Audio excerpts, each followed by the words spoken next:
Hey kids, it's time to get some SML podcast all up in that.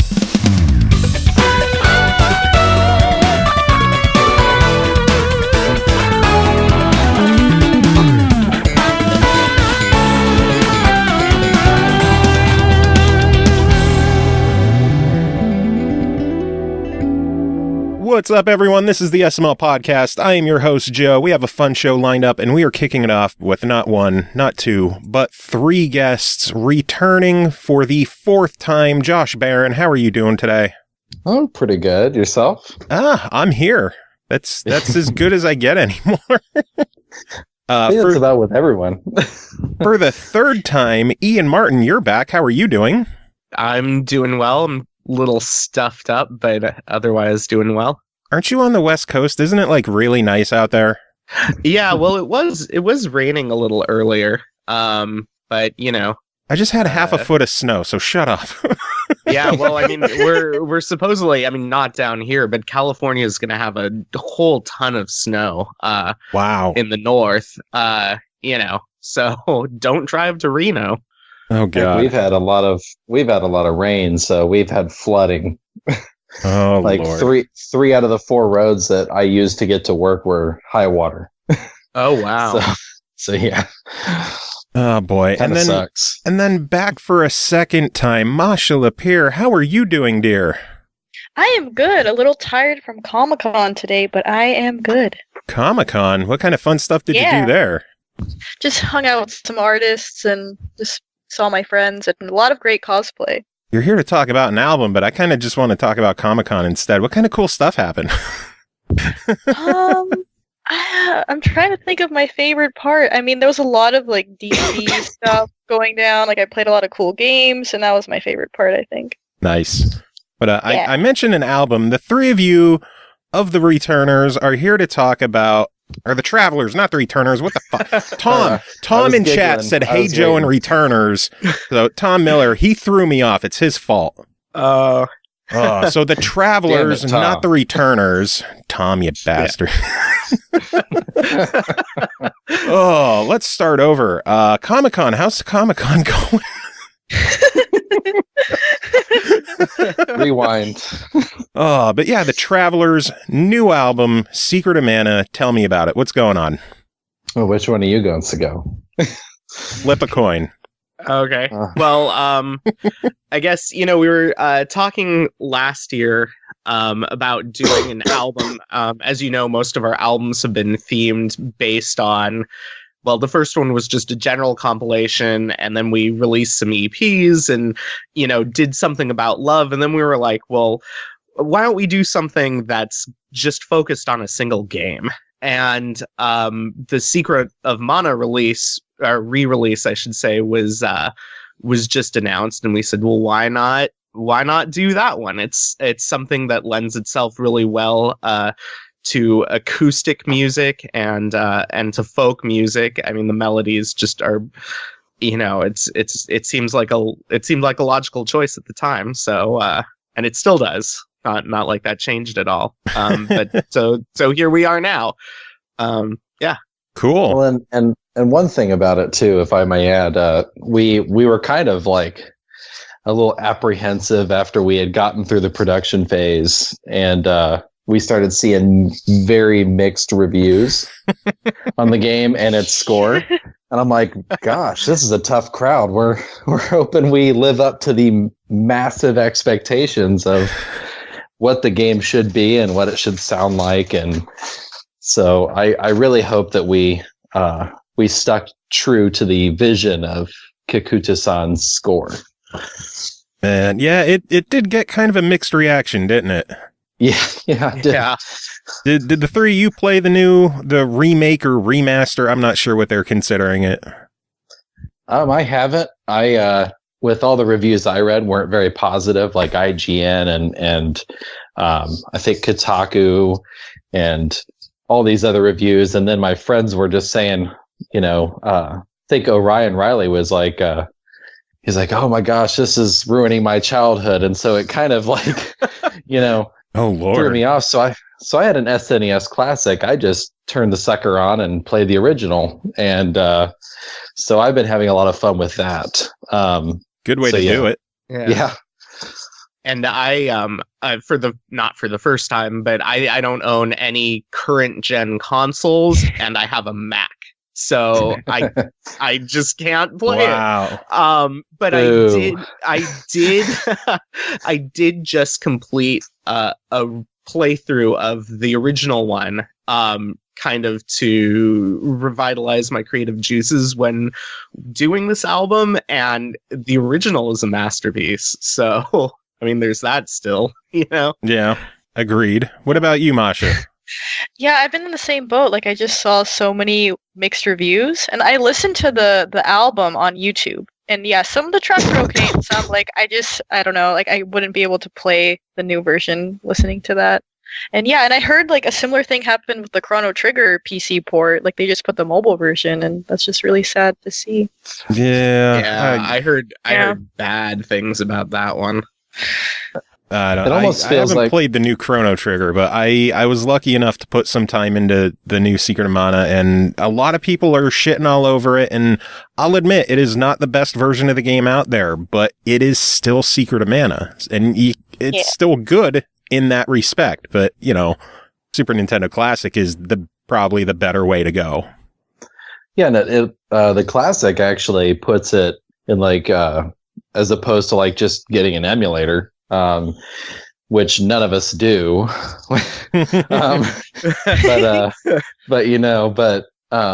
It actually has the resolution's a lot nicer. You could probably do it with a computer, a PC, but still, it was kind of nice to have the SNES controller and all that. So I did sell it.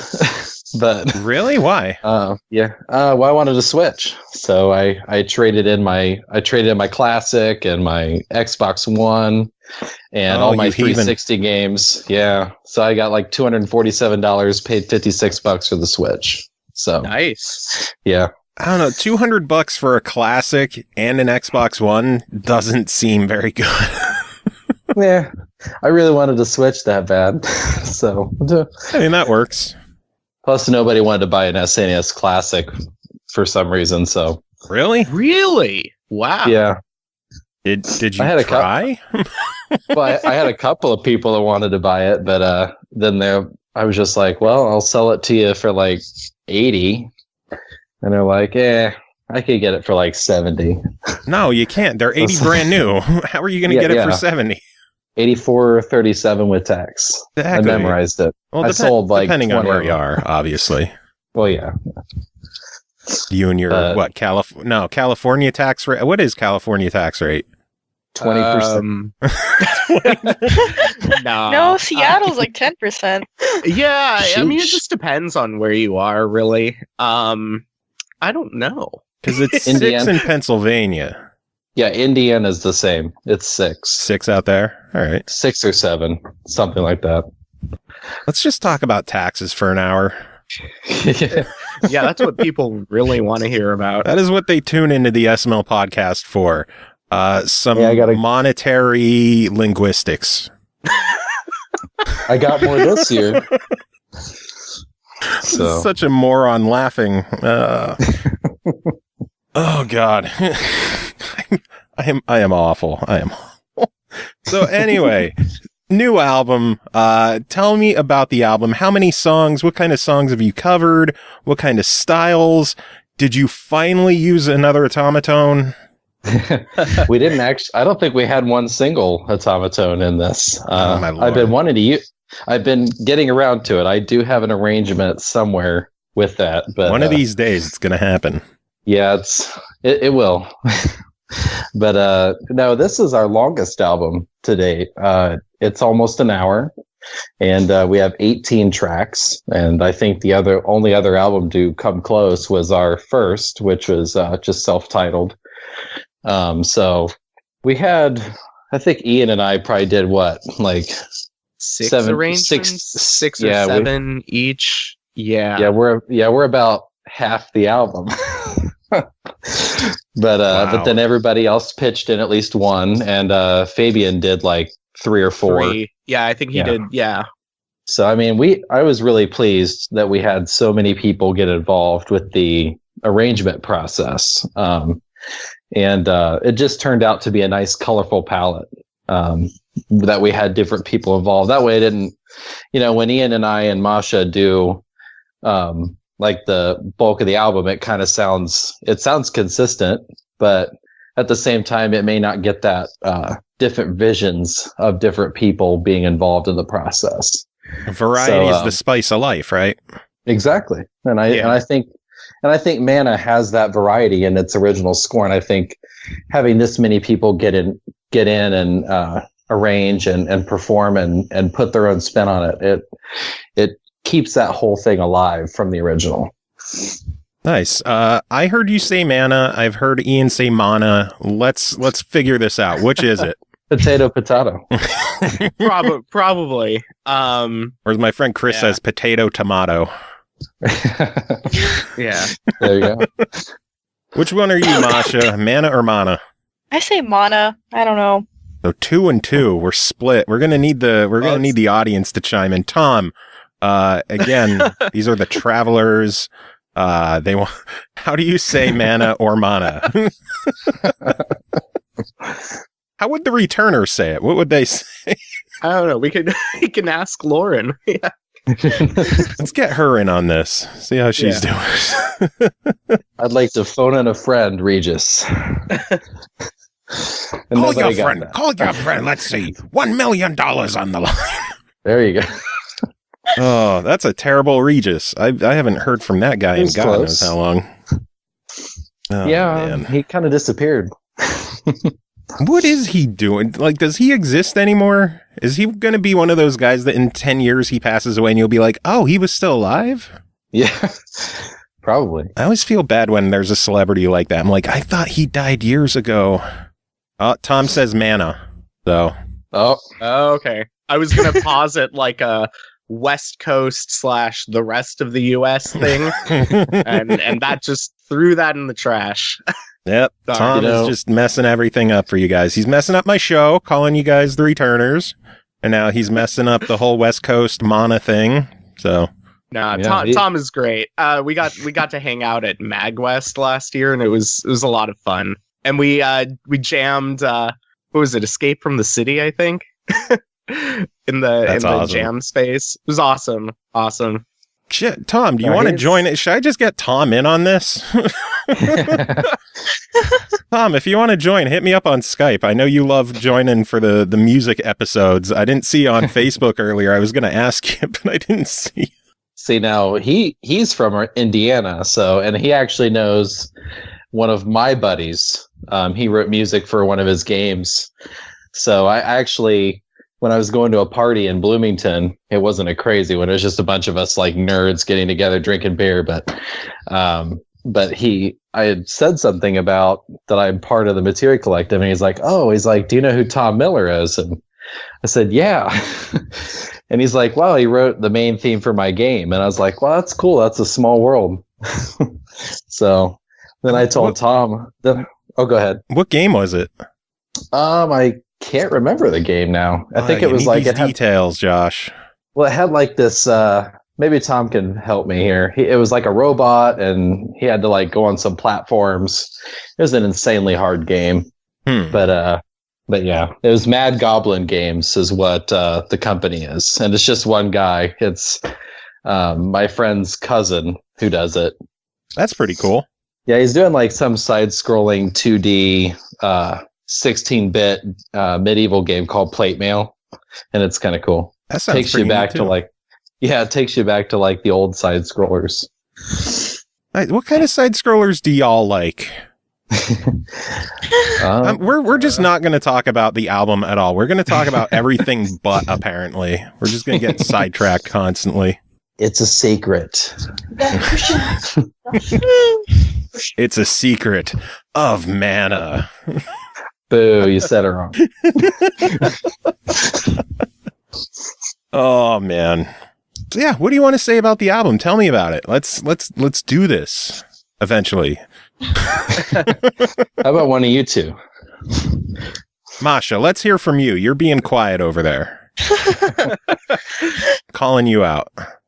She was asleep. Yeah, no.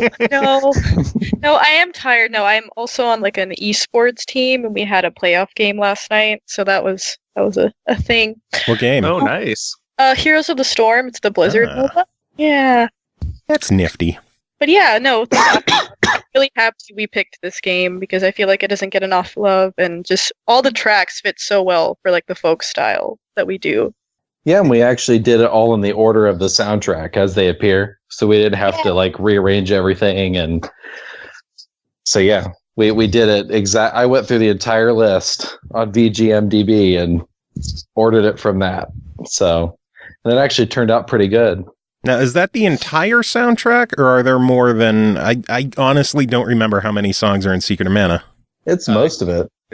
There are a gazillion, but a lot of them are just reworkings of the same theme anyway. So if you went to arrange it all, you'd kind of run up against duplicates, you know. Mm-hmm. Oh, yeah, because a lot of them are... Look who's joining. Look at this. We're getting a Tom join, a tipsy Tom. Well, hello there, everyone. God, that was so loud. Tom Miller, how are you doing today, sir? You know, things are going okay. So you're a little tipsy, correct? Yes, this is correct. Tell us about your tipsiness. Well, I'm getting a lot of feedback. I don't know. You know, I just been had a few IPAs, and that's about all there is to say on that. Good way to do it. Yeah. So what kind of questions do you have about the album, Tom? Yeah, I don't feel like I'm really at my best right now.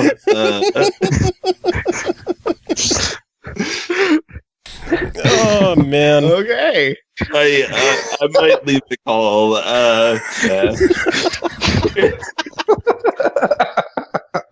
I love this episode already.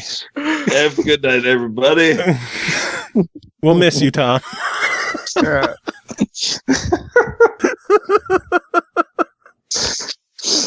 So, anyway, Secret of Mana. So I think when we have like the quotes from reviews, it's going to be like, I'm not going to do this right now. Tom Miller, the SML podcast. Yes. 3.5 stars. I'm not at my best right now. Tom Miller, the SML podcast. My favorite album from the Returners, Joe Camisa, the SML podcast. Oh my lord. I love shows like this. You guys are so fun to have on. I love having you guys on because I'm always laughing, always having a fun time. Oh, we always love coming on. I don't know why. Right, you know.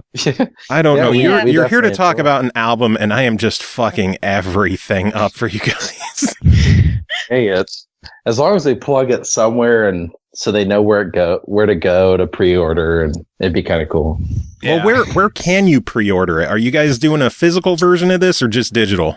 Well, we're kind of working on the physical. Yeah. It just depends on if like you're a retailer to get in contact with our label, which is Materia Collective, and if you want to try to make physical copies more of a reality, just pre-order it so we know how many people are interested in the CD, so we can actually kind of get even on the cost. So the more pre-orders, the more likely we are to distribute physical copies. Now, you're saying pre-order. I haven't seen you guys do a pre-order before. Have I just missed those? Well, usually we've come on the show after the album's actually been released. And so in this case, the pre-order opened up yesterday. And the pre-order runs for 2 weeks to kind of get people excited. Hopefully we're going to drop a couple of tracks here or there to kind of increase the hype. We've got a little preview available on SoundCloud. So I think it's mostly like the pre-order usually doesn't get a lot of hype, and then once the album's released, then sort of the hype train begins. Yeah, I only know when to get hyped when Josh tags me on Twitter. I see. That's when I know it's about to go down. Yeah. We don't mess around. We try to make sure every release we do is our absolute best. And I know I say it every album that I'm on here, is that, this one's the best one. But in this case, it is. Looking back, which one wasn't your best one? Oh, that's a toughie. Because I think they're all equally pretty good. I mean, but if this one's your best one, there's obviously one that's no longer the best. Well, I mean, the folk EPs, I think, are just not as accessible, maybe. Yeah. Yeah. Yeah. And also, we've sort of, we started out, at the kind of like at the end of 2016. And, it's sort of coalesced from there. So I'd like to think that the newer stuff is better and that we just keep getting better every time. Not necessarily because the old stuff is bad or not good, just because now we have like a better idea of what we're doing. We have a really solid core group of musicians who have now done this several times with us, especially the people who've been there since the very beginning. And it's honestly most of the people. So it's really, it's really interesting to see how much progress we make over time and how much better we've become since then. We also still do new styles. Like we were originally just in the European region, and then we kind of moved further and further east. So in this album, I've never done Armenian music, but I thought, what the heck, let's do it. Fabian's doing the doing the Filipino. Yeah. If you listen, track 9, A Wish, showcases that. And that's really cool because he plays all of these instruments. And it's a really different take on the music. That's still really, it's a good representation of the original while kind of transporting you to a completely different place, Nice. Yeah. Just looking at the Bandcamp page, I'm seeing mentions of a jig. So I'm guessing there's some Irish influence there, and then polka, which I guess is Pennsylvania polka, maybe. It's Irish. Going East Coast? Sorry, it's Irish. I don't know, Pennsylvania. We've got a heavy polka crowd over here. I'm sure. Yeah, from the good old Pennsylvania Dutch. Oh yeah. Oh God, yeah. the chicken dance or whatever the heck it is. Even still to this day on PBS, we'll have just the Pennsylvania polka, where it's just old people dancing to polka music for like an hour. That's a TV show in my area. Oh wow! Oh, yeah. Welcome to Pennsylvania, people. Action packed over here. But what other kind of influences and new styles are you guys tackling with this album? Well, one of the things that I did actually is remembering that Kikuta was influenced by Balinese gamelan traditions. I tried to take that and play with it a bit in one of the tracks I did. And actually, Fabian plays this instrument called the kulingpan, which is again Filipino. And so I kind of collaborated with him on that to do one of the tracks, to do the Dark Lich, Thanatos, sorry, spoiler alert, battle. Yeah, you've had like 20 years to play the game. I don't know what's a spoiler alert anymore, right? Yeah. Like Eris dies. What? No. No. Oh, too soon. Darth Vader was Luke's father. No. What? No. Really? Yeah. It's funny that you guys bring that up because I got accused of doing a spoiler for Murder on the Orient Express, and I didn't say who the killer was, or, I was like, well, there's a murder, and it was kind of cool that they had a nice twist at the end, and like, you spoiled it. And I was like, the title has murder in it, for gosh sakes. How do I spoil it? Was it that it was from the Orient that they're going to go from the east to the west? Oh, man. I don't know. Wow.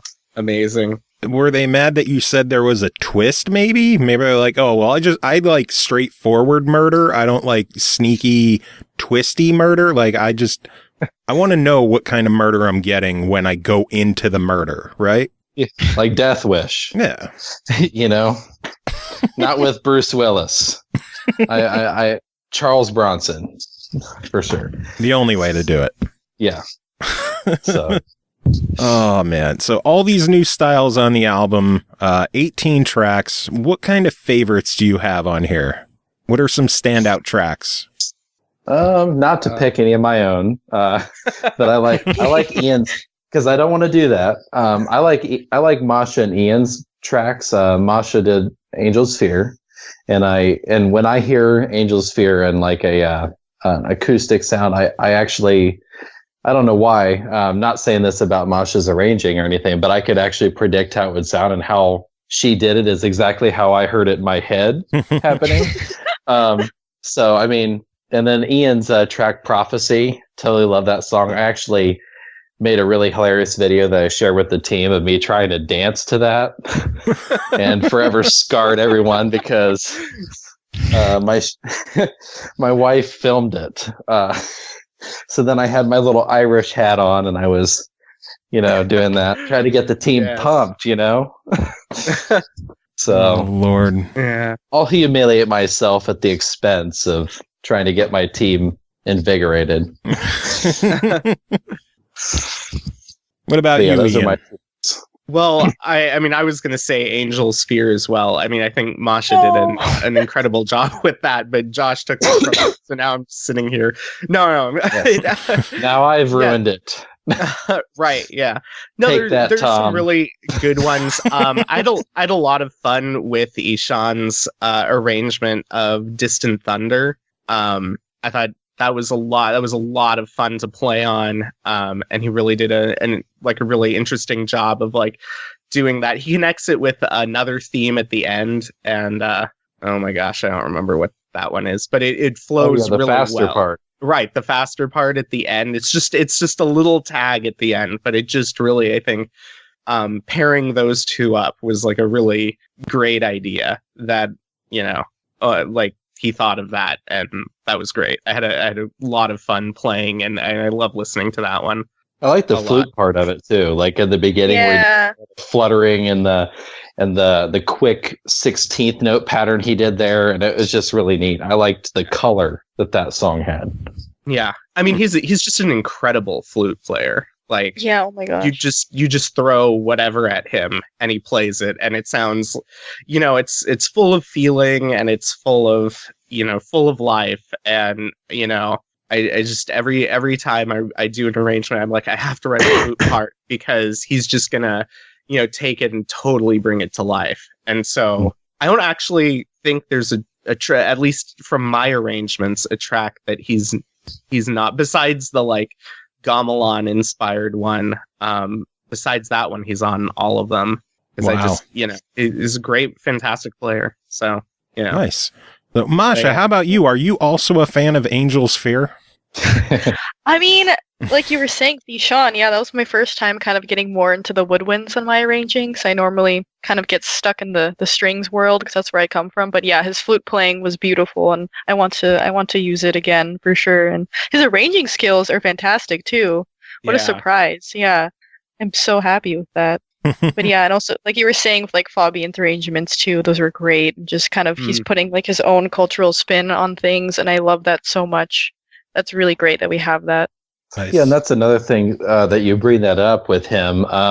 He mentioned in a post once that rather recently, that he's taking a risk going into this type of music of his culture, and I'm really happy that we give him that outlet to run with that and reconnect with his culture. And I think that's one of the original things that I thought of when we first got this group together, is that people can reconnect with their culture and then connect with other cultures and learn from each other. And that's kind of what I feel like this, once we get to this album, is that we've done this great learning process that has been going on since the beginning of our journey. So I feel like our albums have progressed slowly from like point A to point D, where it's like we're from the West, now we're progressing east, and I kind of want to do an Eastern album now.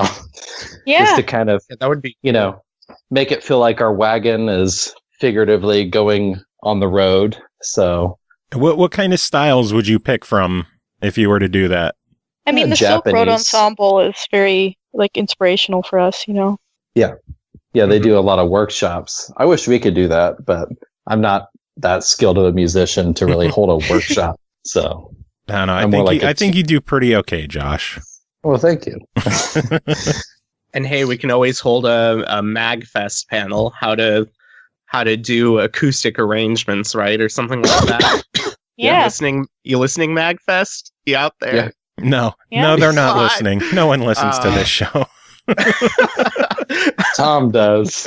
Tom does. He tries. Unless he's on it, then he doesn't want to hear himself. Oh man. Was he just getting tipsy in anticipation for this show?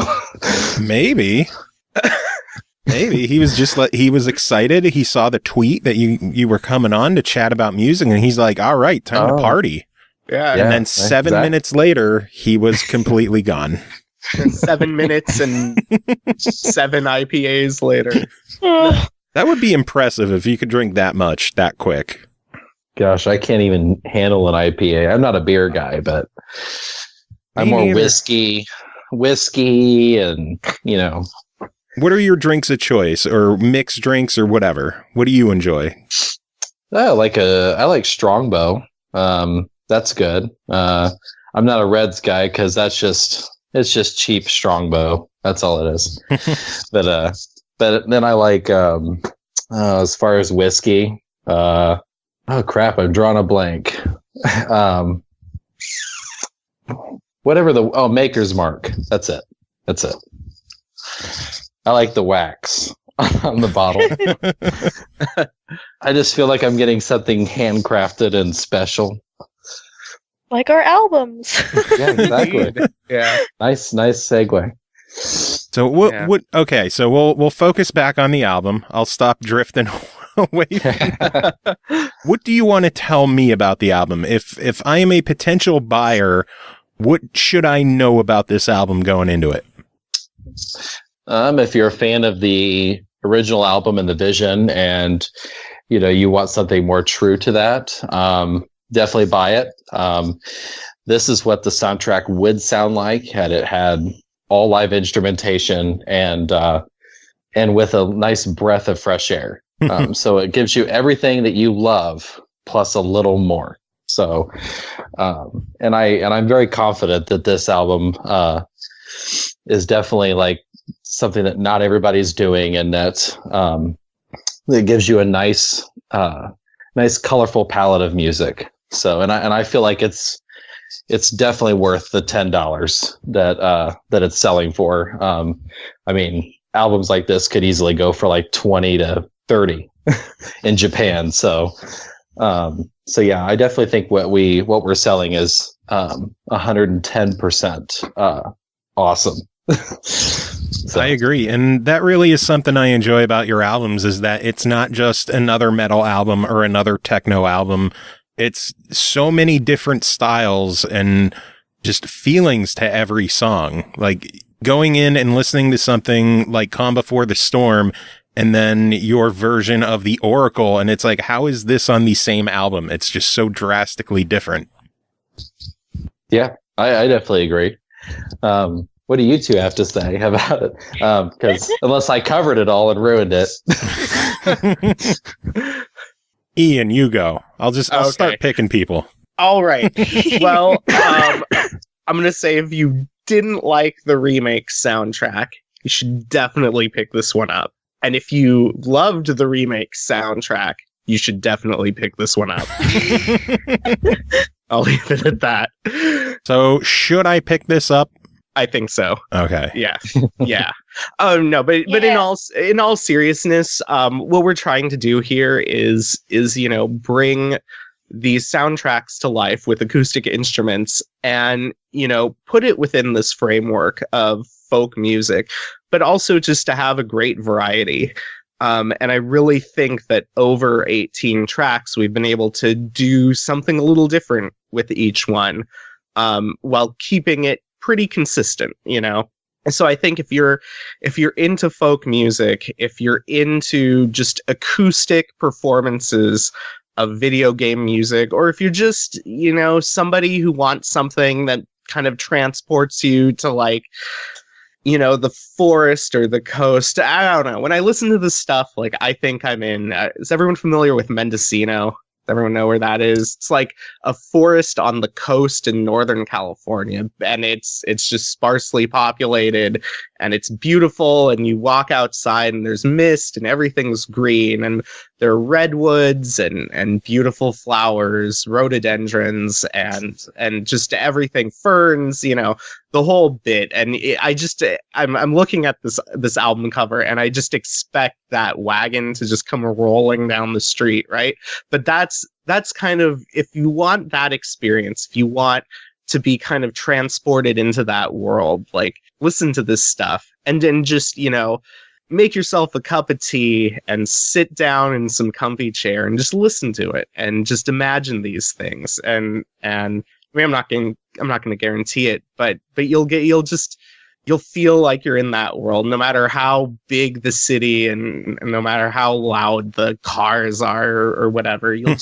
It'll kind of take you away to this place. I know this sounds very. So this is a good album to listen to in California gridlock traffic.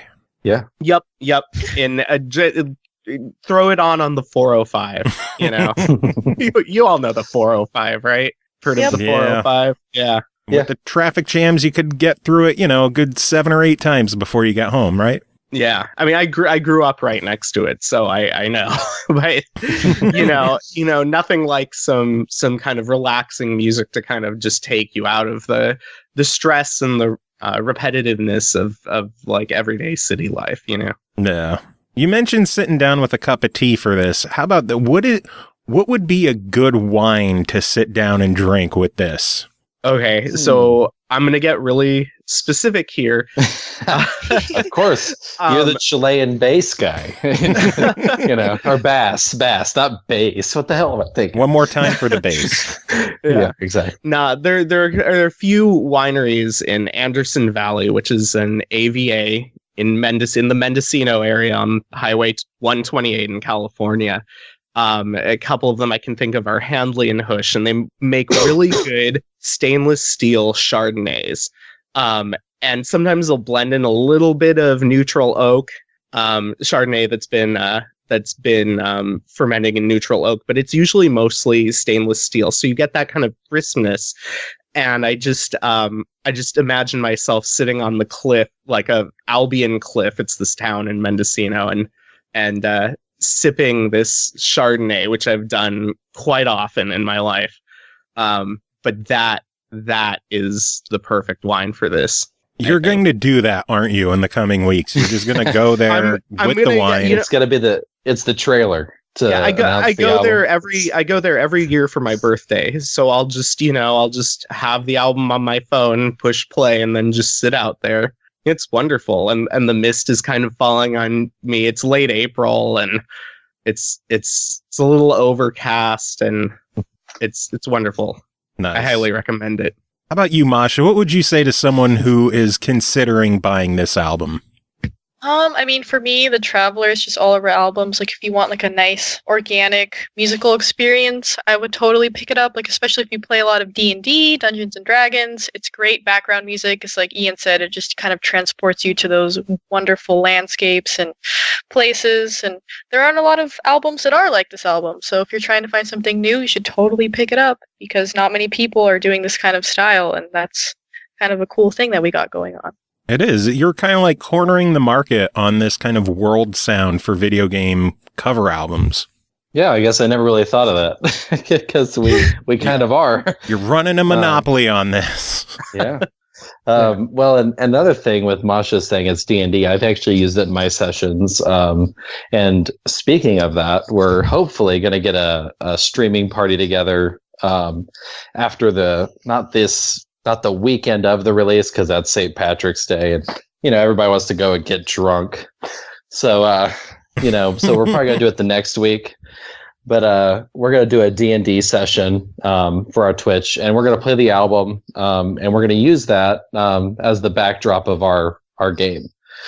So, and man, that's gonna be a crazy weekend because it's releasing March 16th, correct? Yeah. Yeah. Man, that is the same day that Burnout Paradise Remastered comes out, and it's my wedding anniversary. Oh, congratulations. Yeah. 10 years. Cool. I can't believe I found someone to put up with me for 10 years. But yeah, and then the next day is St. Paddy's Day, so the drunken craziness can continue. And then the 18th is my birthday. So yeah, that's a crazy weekend. Wow. Yeah, that is. I expect presents from everybody. Oh, yeah. Well, I didn't know Burnout Paradise was getting a remaster. It is. I'm so excited. I would say you should pick it up on Xbox One, but you don't have one anymore. Yeah. Is it only Xbox One? And PlayStation. Oh, okay. Well, I'll get PlayStation. Yeah, but I can't play with you there. Oh, well, yeah. I'll get a PlayStation. I have a PlayStation. I just hate the thing. Oh, well, that sucks. Plus, if I'm buying games, I buy them on Xbox. That's my preferred platform. Mm-hmm. Most of my friends are on there, so just makes sense for me to do that. If only it didn't sell your Xbox. I plan on getting another one eventually, so the X. So it's cool. I'll eventually like the Pokemon. I'll have them all. So okay. So Masha, Josh said that he would have a whiskey with this. Ian is going for a Chardonnay. What would your drink be with this album? I mean, like a nice dry cider, I think would be fun. That's what I would probably do. Yeah. Nice. Yeah. That's very classy. And I'm the idiot over here that would be like, oh yeah, Mountain Dew and coconut rum. That's my drink of choice. Hey, like, you like what you like. You have your high class Chardonnays and ciders, and I'm like, bro up with rum. Parrot Bay. I'm right there with you with whiskey. So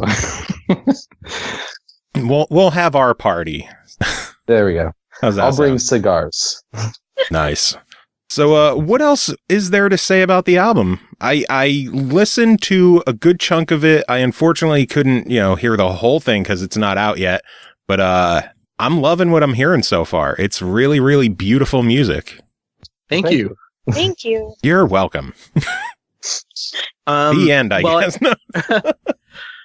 Well, something I'd like to add about this is that the more people who check this out and enjoy the album and such, we're really going to start trying this year to push into the live realm.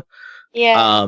So, getting live shows, hopefully playing things like MagWest or Super Mag or anything we really can do. There's some Ren fairs we've been talking about.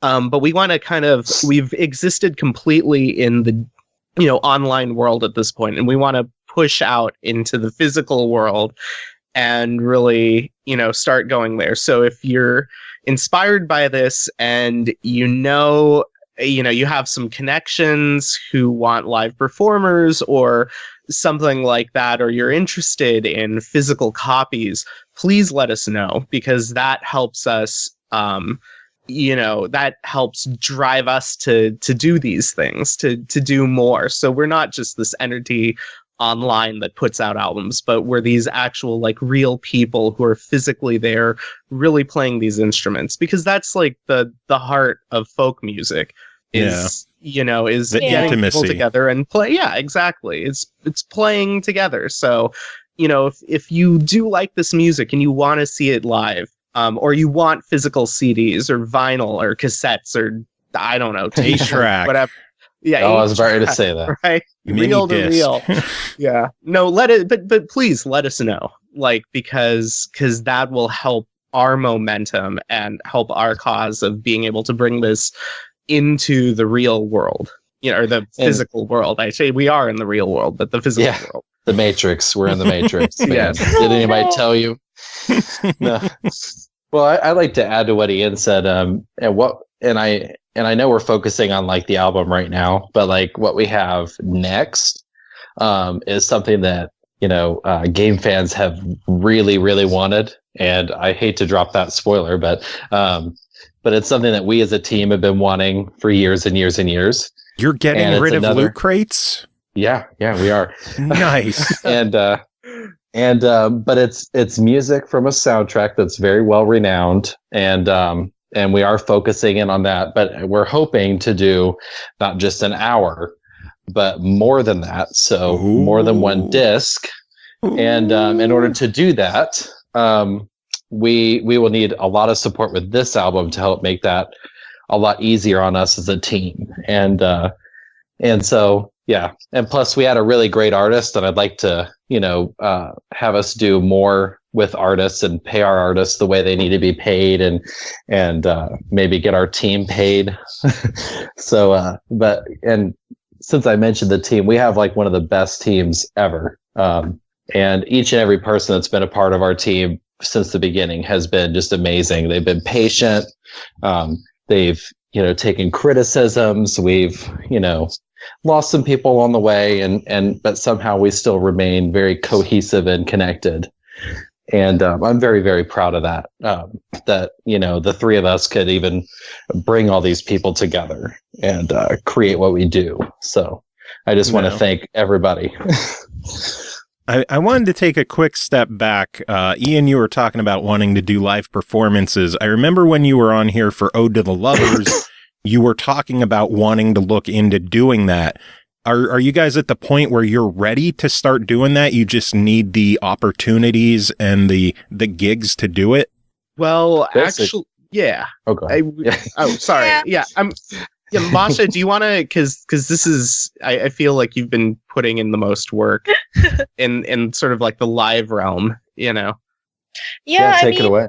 Yeah, because like you said, we did the videos and that was going really well, and I think we are ready to start kind of going out there and kind of doing live performances, and that would be great because just kind of getting the music in that form would just sound really awesome. Because I also run a video game orchestra, and like we started small and we just kind of started doing local performances, and then we eventually did more convention shows. I feel like Travelers is ready to kind of go to that point and kind of bridge that gap. Now, I know others have mentioned Ren Fairs or MagFest. Are there any special conventions or events that you would like to be booked at or perform at? I mean, Gen Con would be really cool because there are a lot of tabletop people there, and I feel like that community would really enjoy our music. There are also a lot of gamers there, too. Yeah, MagFest would be amazing, and just kind of more of the bigger cons like PAX would be super fun. I think we could totally pull that off. Josh, what the hell are you doing over there? What, me? What am I doing? I don't know. I heard crinkling or crackling over there. Oh, that's my wife. She's eating these really like flaming hot Ruffles potato chips that I can't handle. So, but yeah, she must not be able to hear the crinkle. I was wondering what that was. Man, this microphone picks up everything. That's a good microphone then, yeah. Yeah. But yeah, I'm going to tell her that after she has her earphones out. Well, hi to her from all of us. Yeah. Yeah, I'll tell her. Yeah. Oh, you mentioned Ren Fairs. I would love to see you perform at the Pennsylvania Renaissance Fair. I haven't been there in, probably since high school, and that would give me a good reason to go. If you were performing there, I would make a trip down for that. I think what we need to do is throw everybody for a loop and just play the Reigns of Castamere. Oh, geez. Then they'll be like, "Oh my God, someone's getting murdered." I've actually played that with the VGOC. Like we did like a little street gig and we played that just for fun. Oh, really? People liked it. Nice. Oh wow! And people are just like looking around. I'm like, getting the hell out of here. It's the red performance. Oh God, that would be so scary. Oh man, well I know we've been chatting for quite a bit now. Was there anything else that any of you wanted to bring up, talk about that we didn't touch on yet? Not that I can think of. Yeah, I think we covered a lot of topics. Yeah, if you the URL is travelersvgm.bandcamp.com. Pre-orders are open now. We also have a preview track up on our SoundCloud page, which I believe is linked from our Facebook and Twitter. But I'll check that after we get off here. But yeah, check this out. I encourage you to check out the album. It's really, we've put everything into this. So Cool. yeah. And how much is it? Is it anywhere else besides Bandcamp? Can people get this on iTunes, Amazon, anything else? Yeah, so it'll be on all of those. It'll be on Amazon, iTunes, and Deezer has it. There are a couple. Spotify will have it. Nice. But right now, I think the best place to get it, and the way that it benefits us the most, is through Bandcamp. And I'm not sure if the other platforms offer the pre-order, or if that's just on Bandcamp. So the pre-order may be exclusive to Bandcamp, but it'll go live on everything March 16th. So if you're really married to one of those other platforms, just, kind of hang out, enjoy the preview. It's like 3.5 minutes, but yeah, it's a pretty good sound. Yeah, my last words on it is, for those of you who like art, I love our cover. It is amazing, and it's done by Matteo Marjoram, and he's done the artwork for the Uncharted series, specifically the Lost Legacy. Oh wow! And he's also done the cover art for Far Cry 5. Wow. So yeah, Masha brought him in, and I was like, oh my gosh! After he did the sketch, I was like, wait a minute, and then I looked at his website, and it said Ubisoft, Naughty Dog, and I'm like, oh my gosh, that's really cool. That is really awesome. And it's a beautiful artwork as well for the cover. Yeah. Oh yeah. Yeah. Every artist we've gotten has done a considerable job, and I'm just really happy that we have a nice. We've worked with 3 artists now, and each one of them's phenomenal. Oh yeah. Yeah. Nice, good stuff. Well, Josh, Ian, Masha, it is always a pleasure having you on the show. Whenever you're ready to talk about your next album that you're already hinting at, despite this one not being out yet, just hit me up. I'm happy to have you on and go completely off topic and curse a lot and all that other fun stuff to just completely ruin whatever momentum we build. We'll do it as long as Tom comes on inebriated, like he. Yeah, it's I a hope meme so. now. Yeah. I hope so. I'll make sure to let him know that the invite is always there for him to drunkenly come on for 2 minutes and then leave. Awesome. He's like this show's Andy Richter. Like on the Conan show. Love Andy Richter. He's so cool. I love him. But yeah, again, album is available for pre-order on Bandcamp right now. Comes out March 16th. $10. Absolutely worth every single penny. Masha, you haven't talked as much as everyone else. Do you have any final words to wrap this up? Please check out the preview. It's really good, and yeah, pre-orders are so important because it will help us get CDs and be able to play and all that good stuff. But yeah, thank you all for your support, and please leave comments about your thoughts about the album. That's really awesome. We love fan art. We love just talking to you guys, and thank you.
Welcome back, everyone. Thanks for hanging around. Another thanks to the travelers for joining us for a little chat there.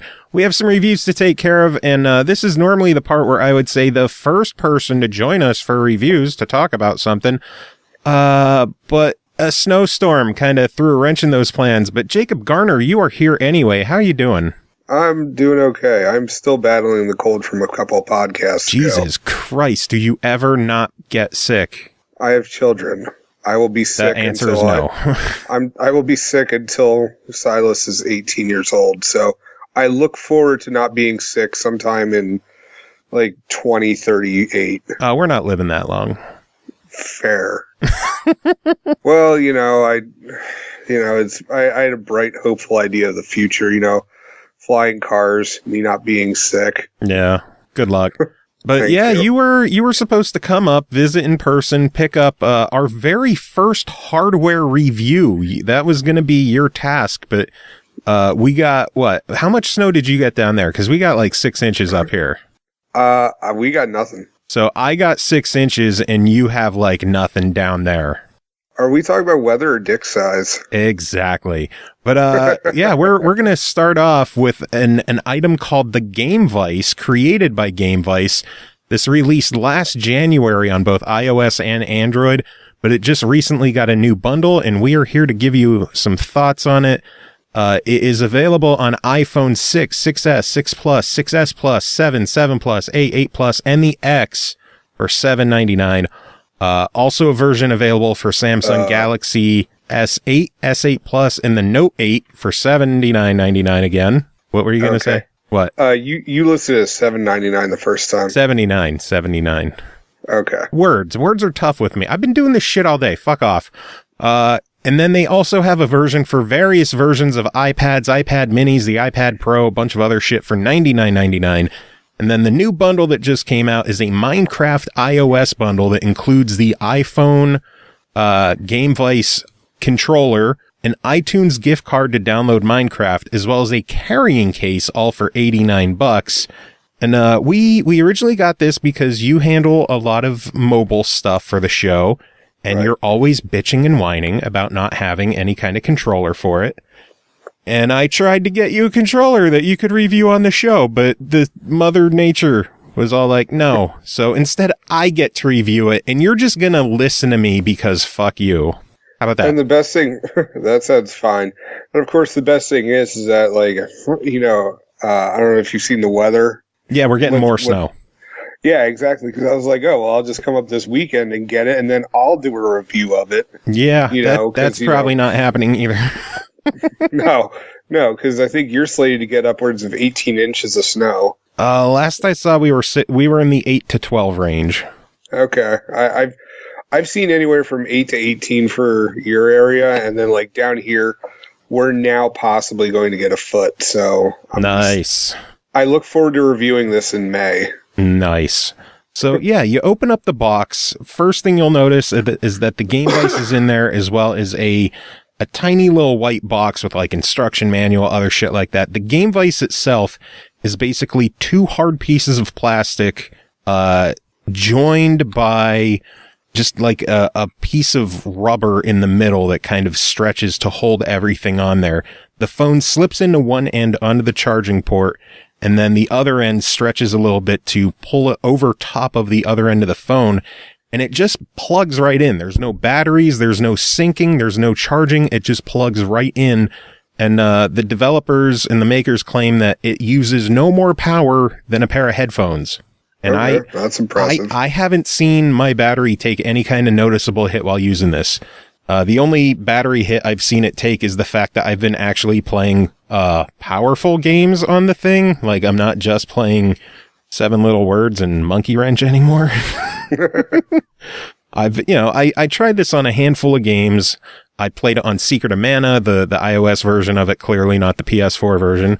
I tried it on Crimson Land. I played it on, just earlier I was playing the one Assassin's Creed. What the hell is Assassin's Creed Identity? Yeah, Assassin's Creed Identity, and then Asphalt 8. So I'm trying to cover a nice range of games. I also tried it on Skullgirls. First off, it didn't work on Skullgirls. I don't know if the version wasn't updated. I could have sworn it was on the Game Live. Inside the app, they have a dedicated app that has a list of all the different games that you could get, and it takes you right to the store page to get each individual one. That is very, very handy, by the way. So if you're looking for games to take use of it, you could just download the app and browse them if you want to see if there's a nice list of games that you feel will make a purchase worth it.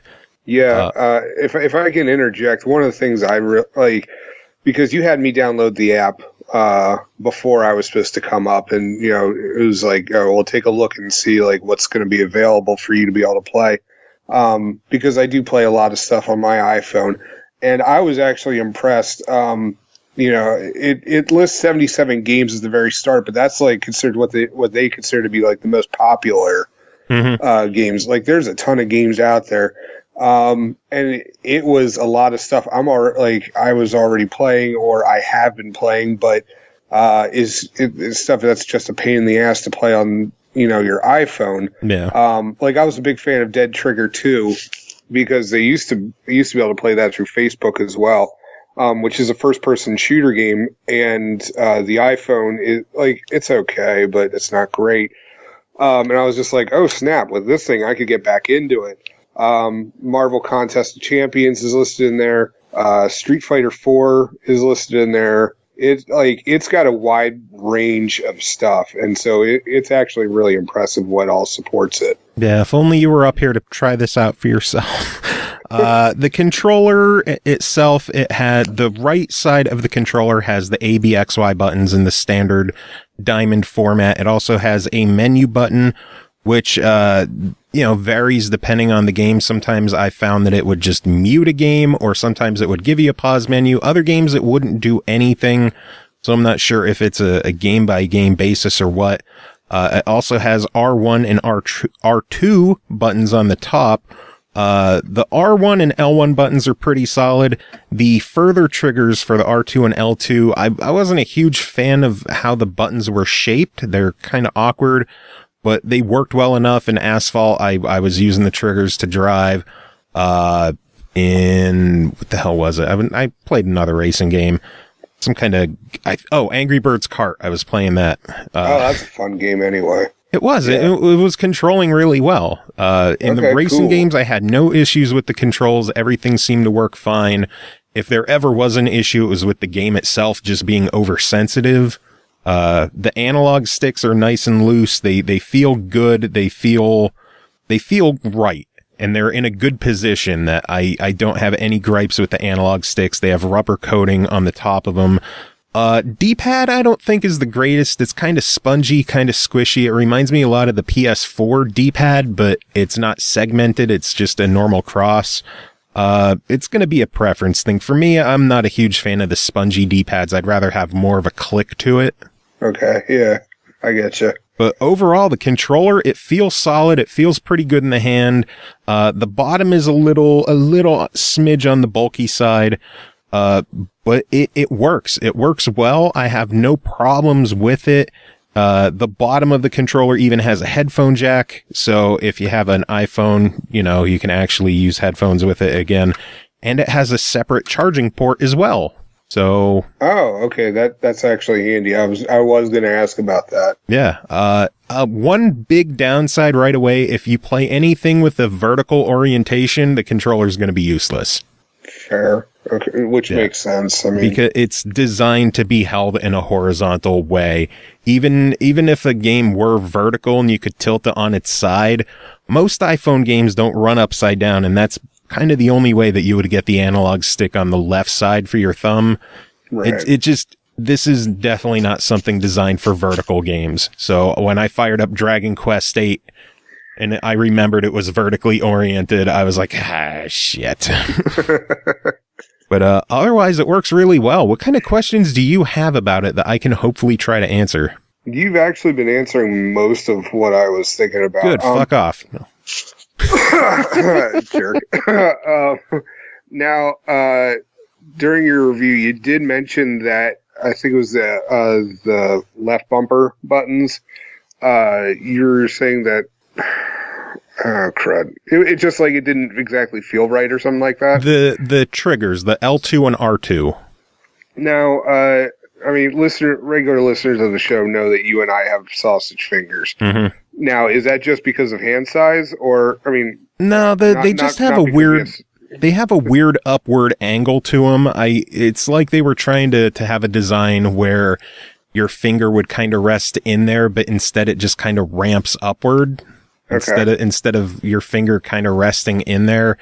I could kind of understand that they might be meaning for it to use the side of your pointer finger instead of the bottom of your pointer finger, if that makes sense. Right. So you're kind of just sliding back onto it, which if you're doing that, it works well, but I have to consciously do that to use the buttons that way. It's just not how my fingers work normally.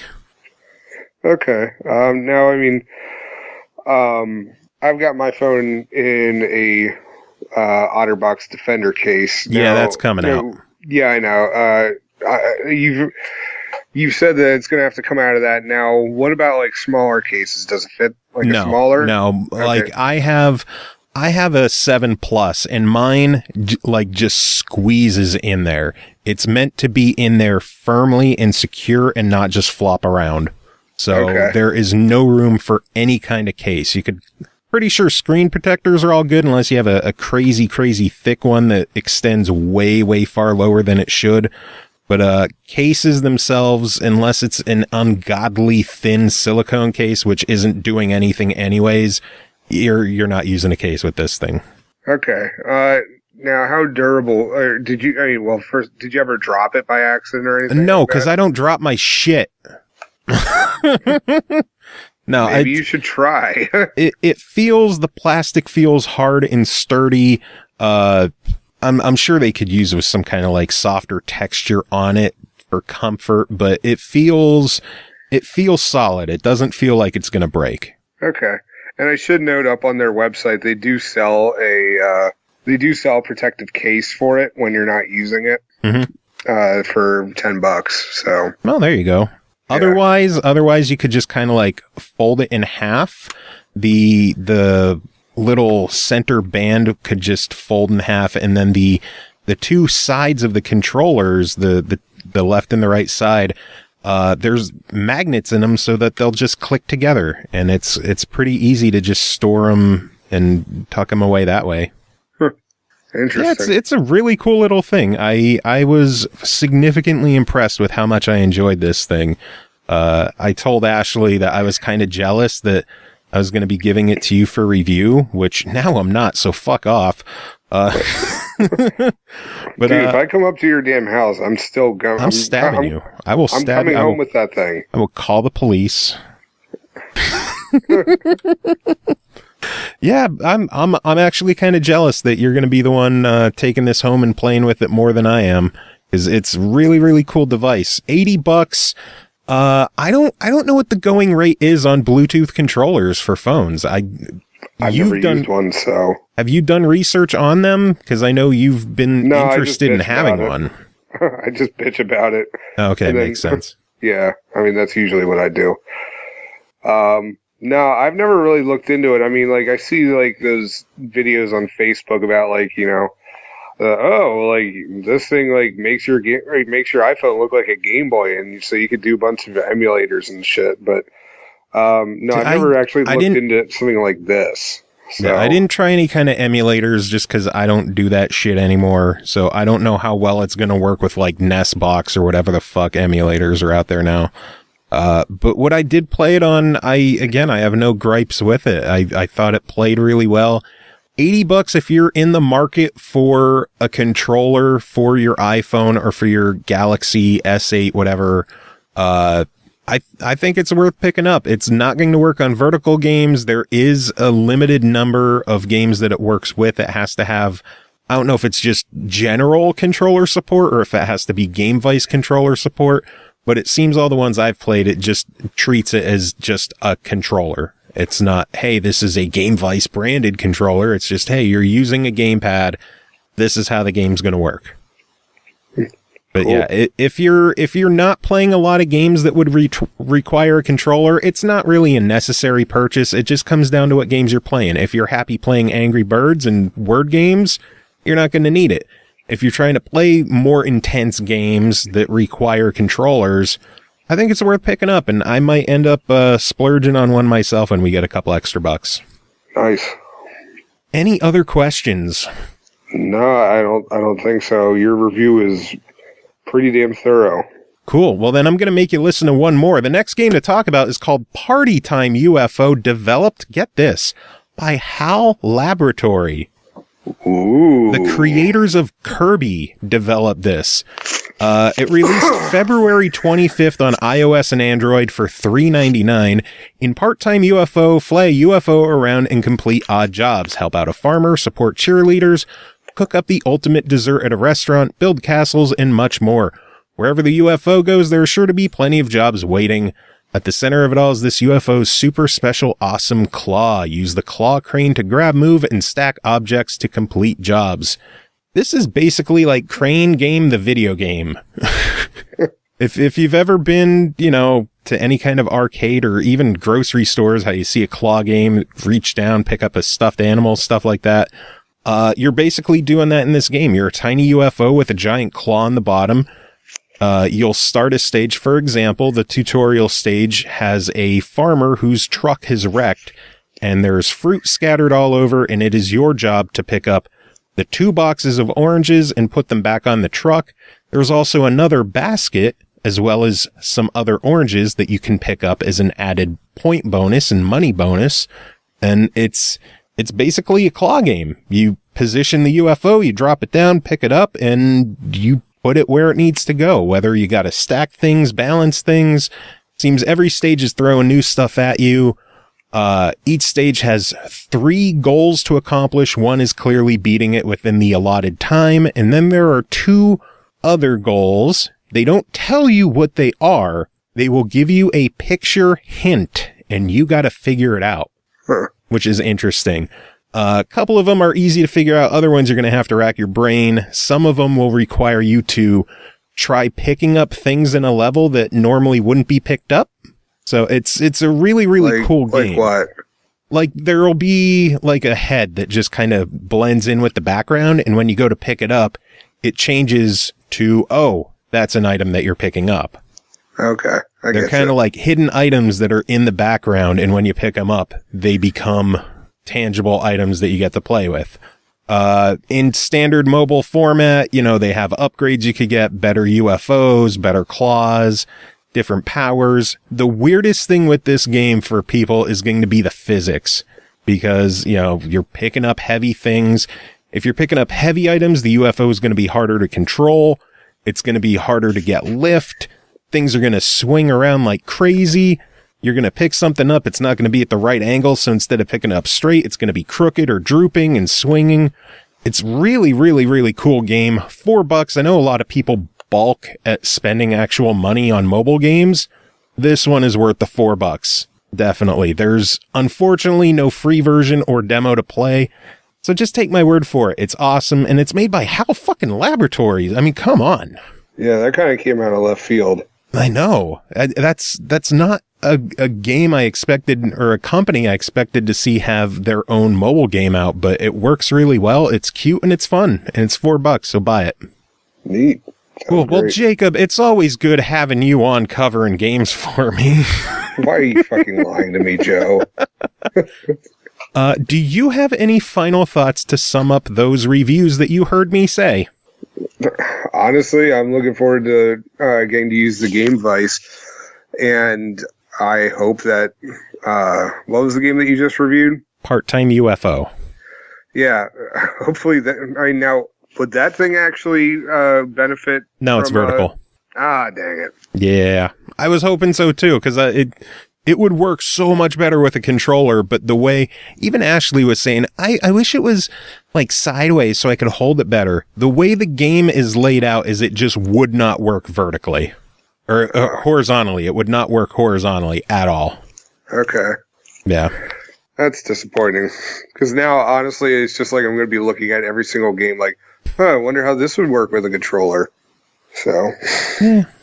So yeah, that wasn't good final words. So give me final words.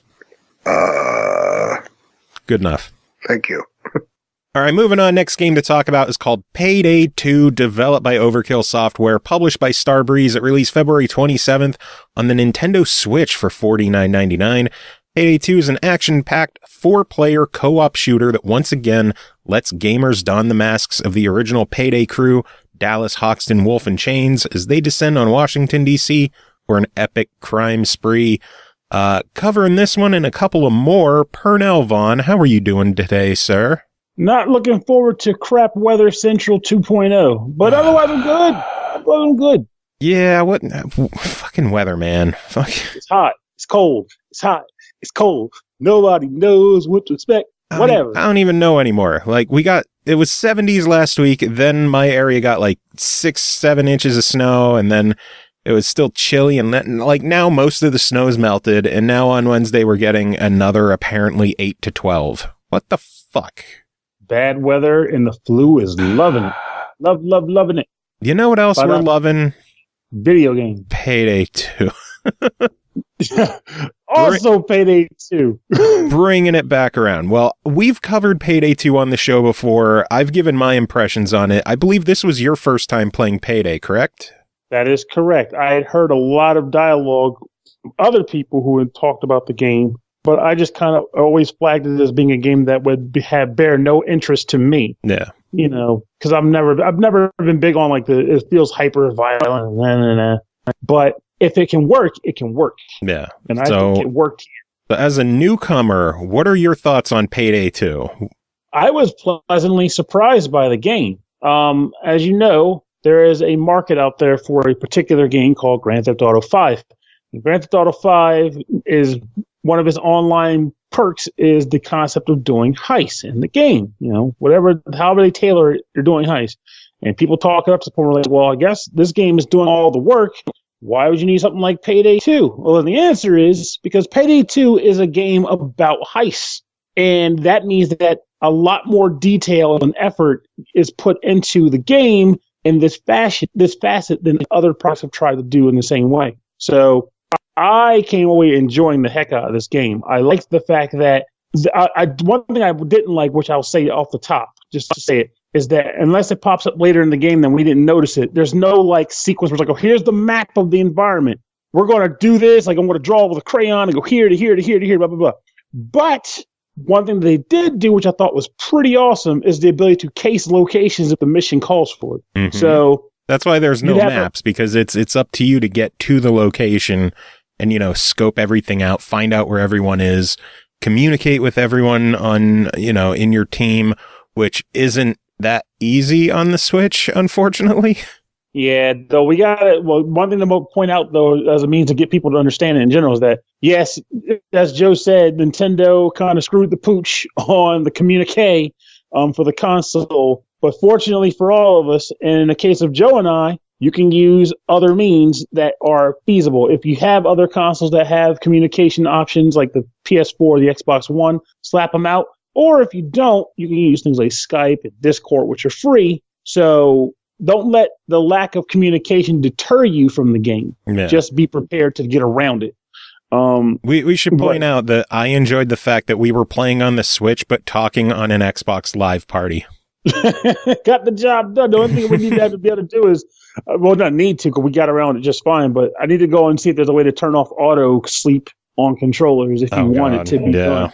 But because that was the only downside of the Xbox. I was like, crap. And I know all the consoles do it. If your controller idles too long, it shuts down. But maybe there's a way to turn that feature off.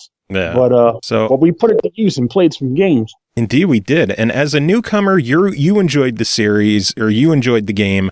Me, as a returning Payday player, granted, I'm not as, you know, experienced as someone like Chris Huber is, but I jumped into Payday 2 on the Switch, kind of knowing what I'm getting myself into. And I'll say the game played much better than I expected. I hear so many horror stories of, you know, Switch games having frame rate issues and slowdown issues. And between handheld and docked, I didn't really see any issues. Same here, honestly. Originally, I guess I won't say originally. The only gripe that I think we both technically ended up having was that it felt like there was a bit of glare when we played. It was really, really dark, so it was hard to see in certain areas in the game. It would have been nice if there was like a sort of like a way to adjust like the gamma settings on it, like you mentioned earlier, to make it easier to see. But that doesn't make the game itself a bad play at all. The game is still pretty freaking fun. I would say that my favorite aspect of the game was the amount of detail that went in certain decisions you had to make or in how you had to plan them out, such as there was that one level, or not, I guess it's multiple levels, where you have to, like, sometimes you can find like random bits of loot possibly buried behind a safe. You have to set up a pneumatic drill to kind of drill into the safe, but the drill is faulty, so every once in a while it'll just stop working. So you're in the middle of like a violent gunfight, you're looking out for yourself, and you also have to pay attention to this stupid drill that if you don't watch out for it enough, it'll just extend the amount of time you're waiting to complete the mission when your teammates are dying left and right or taking a lot of damage. Mm-hmm. As I'm handling a gunfight with 2 AI characters who are kind of on the shit side. Payday AI has never been the greatest, but you know, they're getting shot at, I'm getting shot at, I'm running money bags from the jewelry store to the getaway van, and you're fucking around with a safe in a car dealership. And it didn't even have much money. That was the worst part. All the time we spent there, I shot a civilian by mistake in the chaos, which is another thing I like about the game. No, not the ability to kill humans or civilians, but the fact that you have to be mindful of civilians. Like certain games, they would just make that as like, oh, murder bonus. But no, in this game, they actually treat it like it is, as in, yeah, the crime syndicate can take care of that for you, but we really don't want you hurting innocent people, and it will cost you if you do. So they penalize you for it. So don't go on a wanton shooting spree. But yeah, while that was going on, I was trying to get the safe open, and Joe was trying to pretty much run money back and forth. He's like, Pernell, what are you doing? I was like, I just want to get this money. It's going to be good, man. This drill's got to put all this work in. It's going to be worth it. And the civilian death cost $3,000, and the safe had $600. So I was like, oh, boy. And the worst part, it was a freaking luxury car, like dealership or like luxury car detailing shop. So you would have thought I would have had a lot more money than $600 friggin' dollars, but whatever. I digress. I mean, it was after hours, so chances, it might have been a weekend, like no one was there, so they don't keep a lot of money in the safe, you know, stuff like that. That is true. I'm still upset, though. If you're going to have a safe, you should keep it loaded. That's why this is safe. Securing things. Something else I want to give them props for is that the online worked really, really well. It took a little bit to figure out how to get the invite sent out, but once it did, you know, I went to my friend list, you were there, it sent an invite, you joined within, 10 seconds? Yeah, it was pretty instantaneous. And there were even, you know, there's an option for drop in, drop out public lobby so that, you know, people could just randomly join you. And we had 2 randoms join us for a couple of missions, and you know, they kind of sucked. Oh, they screwed up. They were horrific. Let's not even beat around the bush here. They were better than the AI. We'll give them that. But one thing we should definitely mention for folks who didn't watch the previous review of the game, we should definitely mention the skills option that they have set up for the game, which is fairly intricate, I think. Go for it. Tell us about it. Well, in the game, as you play it, you do ultimately get experience points, and you can level up your character. As you level up your character, you gain access to a number of different things. There will be weaponry options that you can switch between that will give you different stats as far as like melee damage and your cumbersomeness, or also just how inconspicuous you are. Because if you're walking around with a barbecue tongue in a jewelry store, you will look pretty suspicious. And a black jacket, though. Like they did. So basically, yeah, you get a ton of ridiculously wacky gear, but they definitely don't beat around the bush and saying that you will stand out like a chump. So do it at your own risk, but it's fun to be able to customize. In addition to getting like different equipment that you can equip your character with, and tools that you can use, such as an EMP scanner or a disruptor, or also like a doctor bag for healing on the go. You also get access to skill points, which can be used in a variety of different ways, actually. So there is something called, I might get this wrong, so you can help me if I'm wrong, like a deck, like a tech, I'll call it a tech deck, because that just sounds fun. It's a stupid toy from the 90s. And that tech deck is a series of cards listed under a specific type of job, like the career chief, or the wheelman, or I don't know, the muscle. Let's go with those names. And each of those trees has, say, like 8 different skills on it as cards. And you can level those cards up to build a skill set that will apply as long as you use that deck. So you can switch between different roles and customize that role. But in addition to that skill set, there's another skill set, another skill tree that you can work with that goes by. It's broken up into sets of things as well, and it's a matter of like leveling up things like the medic tree, and there's like a sniper tree, and another one like a driver tree, and you can build those skills up too. For each time you build up one level, it goes up to the next tier. You can build up that tier, which unless you get to the next tier. And it offers an insane amount of customization to make your character the exact type of hoodlum you want him to be. And they don't make you get locked into it. You can cancel out you can respec your skill tree at any time, penalty free. It is glorious for people like me who suffer from the worst case of analysis paralysis you have ever seen. Being able to just switch and choose without worrying about it is a glorious thing. Indeed. So overall, $50 on this one. What are your thoughts as a new Payday player? If you haven't gotten this game yet, and it's something that you think sounds interesting from our review, you need to buy it. It's a great game. And convince a friend to buy it too, because you'll want to have that dialogue between each other as you discuss mission objectives and case joints and what have you. And you also want somebody to yell at when they ultimately screw up and get you killed. Of course you want to have that. Very true.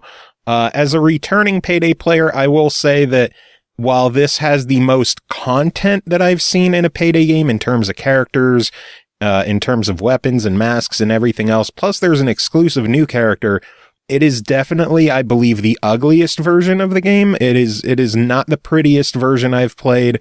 It might be on par or worse than like the 360 and PS3 versions, I believe.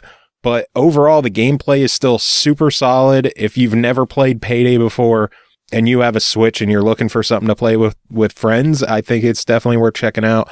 I personally give it a very recommended try it. If you have other consoles or PC, that might be the better route to go. But on the upside, you could play it on the go on the Switch.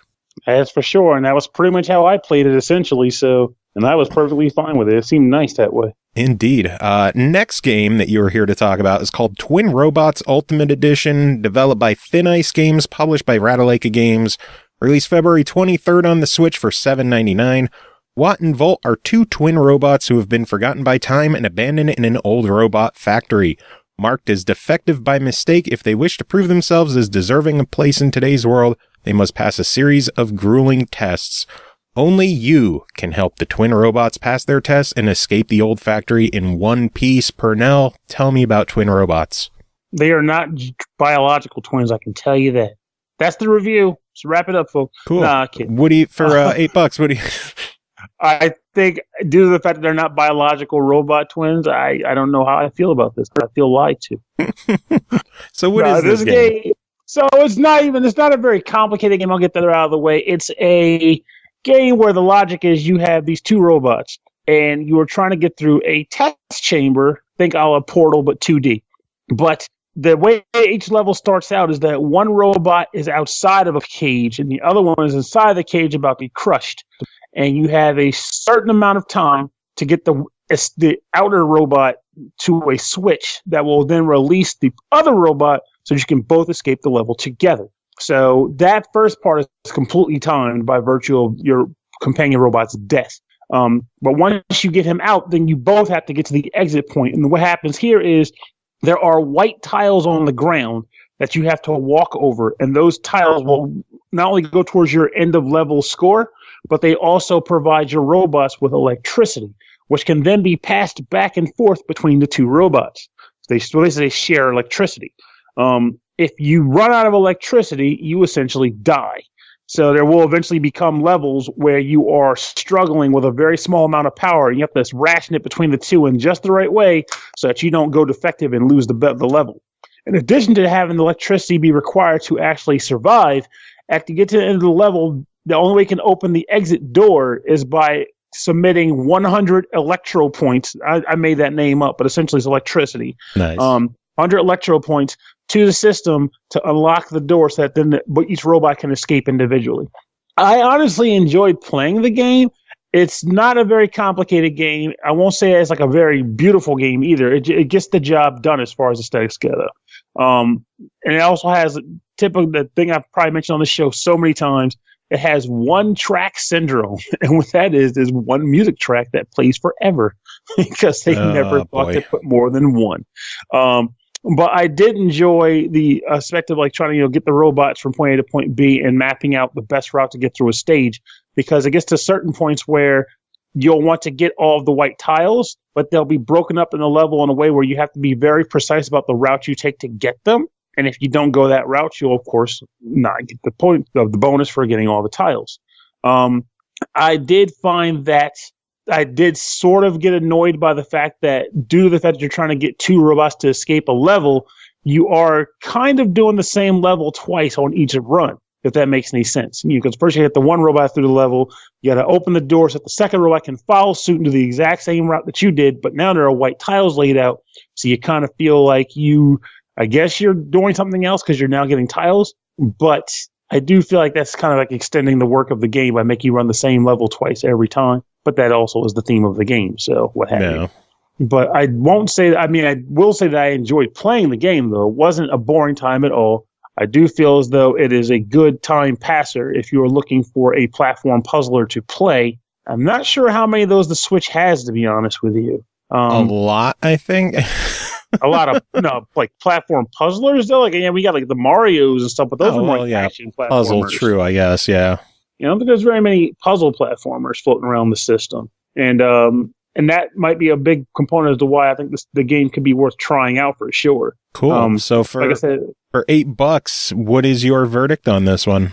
Like I said, I think it's worth grabbing as a try at least because it's $8. So don't expect a $20 to $30 game. They're starting you out on the discount bargain price. Mm-hmm. But the gameplay content is good gameplay. There's a lot of levels. There's a simple but effective premise. I think it works as something that you could play if you want to enjoy a platform puzzler on your Switch. Awesome. Sounds good. Next game is called Turok 2 Seeds of Evil. Developed and published by Night Dive Studios. It released March 2nd on the Xbox One for $19.99, along with the first game, Turok, for $19.99 as well, which we covered last episode. Having defeated the campaigner, Turok throws the Chrono Scepter into a waiting volcano to destroy it. Unfortunately, the blast awakens an even deadlier force, the Primogen. Once again, Turok is tasked with restoring peace to the land and stopping the Primogen from merging Earth and the Netherworld. If you heard our review of the original Turok, you're kind of in for the same thing. This is pretty much a straight port of the original N64 game with up-resed visuals. Everything is crisper, everything is cleaner, but it still, in the end, looks and feels like an N64 game. Something this game has, as opposed to the first Turok, is a shitload more options and accessibility options and menus and everything else, between a bunch of different graphical options where you could like set bloom, you could set reflection levels, just a ton of options. This is shit that you would normally see in a PC game, I believe, because it's based on the PC port of the game from a while back. There's online play for multiplayer. And then my favorite part, my biggest gripe of the original Turok's remaster was the saving, because there were only save points and they were spread far apart. There was no quick save option, nothing like that. Turok 2 does have a quick save option, which is a lifesaver. So at any time, if you need to stop, you got to go somewhere, something comes up, you could hit start, click save game, and you're good. You don't have to find a save point. You don't have to backtrack or move forward until you find something. You could just save, and it's wonderful, and I love that about it.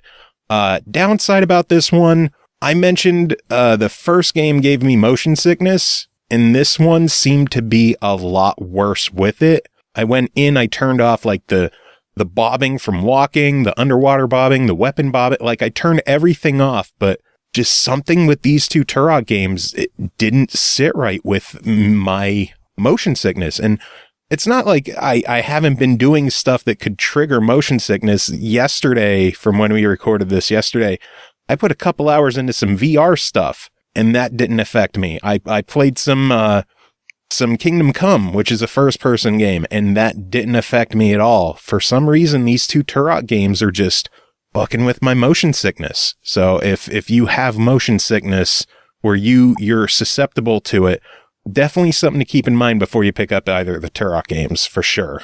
I definitely feel like that. I remember that being an issue on the original versions of it too, on the N64, because the way the character moves, he has that weird bob every time he takes a step, and that can definitely have run its toll on a person.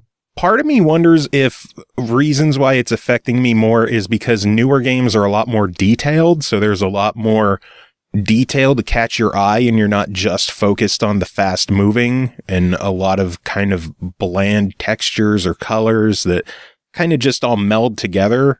It just throws you off more, maybe. I don't know, but definitely a weird idea, though. Which, I mean, hopefully, maybe someone could watch like a YouTube video in advance to see if it's going to be something that's going to be an issue for them too. Maybe.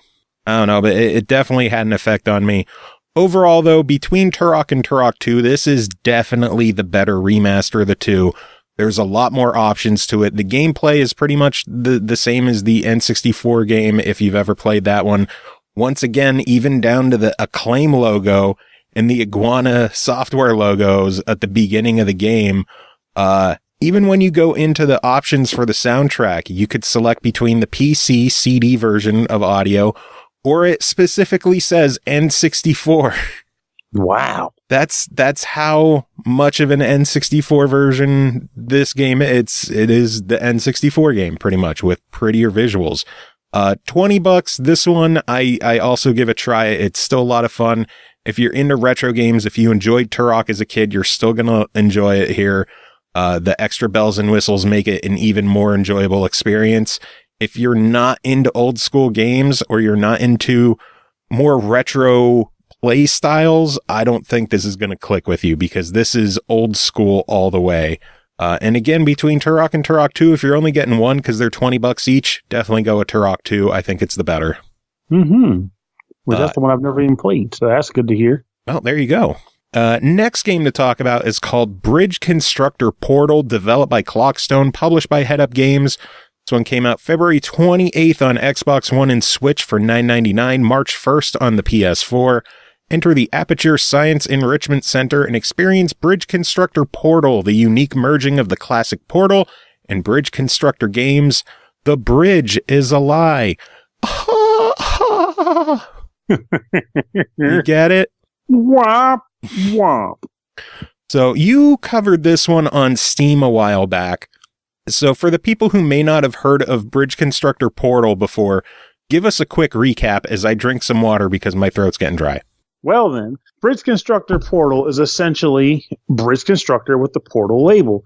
What is Bridge Constructor itself? Well, it's a series of games where the overall idea is to construct a bridge using scaffolding, cement, whatever the game decides it wants to give you as options, to then allow for vehicles to make safe passage across a ravine.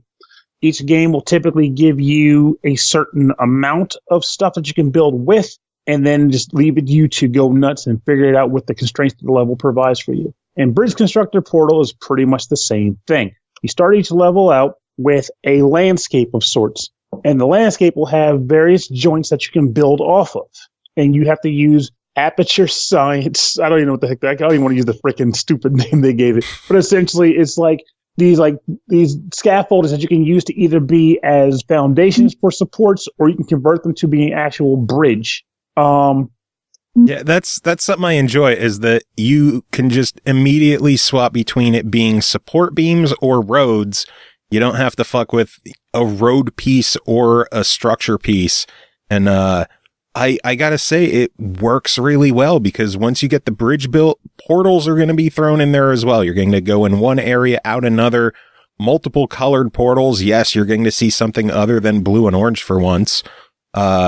I think it's funny how they originally introduced that, though, because at first the game is kind of like, hey, it's like, hey, by the way, you have this game here where you have the normal color portals, like, blue goes to orange, and on the next level they're like, oh, so you won't be able to discern anything with this, so we're going to just finally give you real colors. Have fun. And admittedly doesn't make the game too much easier, because they take serious advantage of that. Mm-hmm. But it does it well. This has got to be one of the better mashup games I've played in a long time. I'm the one who covered it on console, so I could say now this definitely feels like something that would play and control better on a PC because of how precise some of the item placements could be. But I really didn't have too many issues playing it on an Xbox with a controller. Again, clearly a mouse and keyboard would work better in the long run, but that's what I was going to say. Like, I feel like the mouse and keyboard, it works, but the one thing they didn't do, which made it a little bit rougher, was it needed some more sense. I wish they had like a sensitivity meter. If that, you know what I'm talking about, when you used to have those dials.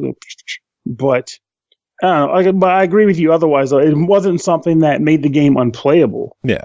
Something else to throw out there is this is a really fucking funny game.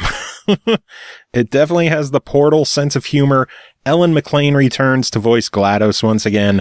Awesome performance there. Funny cutscenes in between stages. There are 60 stages to go through in the game, 10 for each of the 6 chapters. Once you beat a stage and get one of the vehicles across, they have a convoy option where it'll send like 3 to 8, depending on the level. There could be more in some of the later stages. I did not completely beat the game because some of these puzzles get really, really tricky after a while. And we should definitely point out that you mentioned the convoys, and you might be thinking to yourself, oh, well, big freaking whoop. I got one guy across the bridge. What is another 8 more, right? Well, sometimes you will get one car across barely.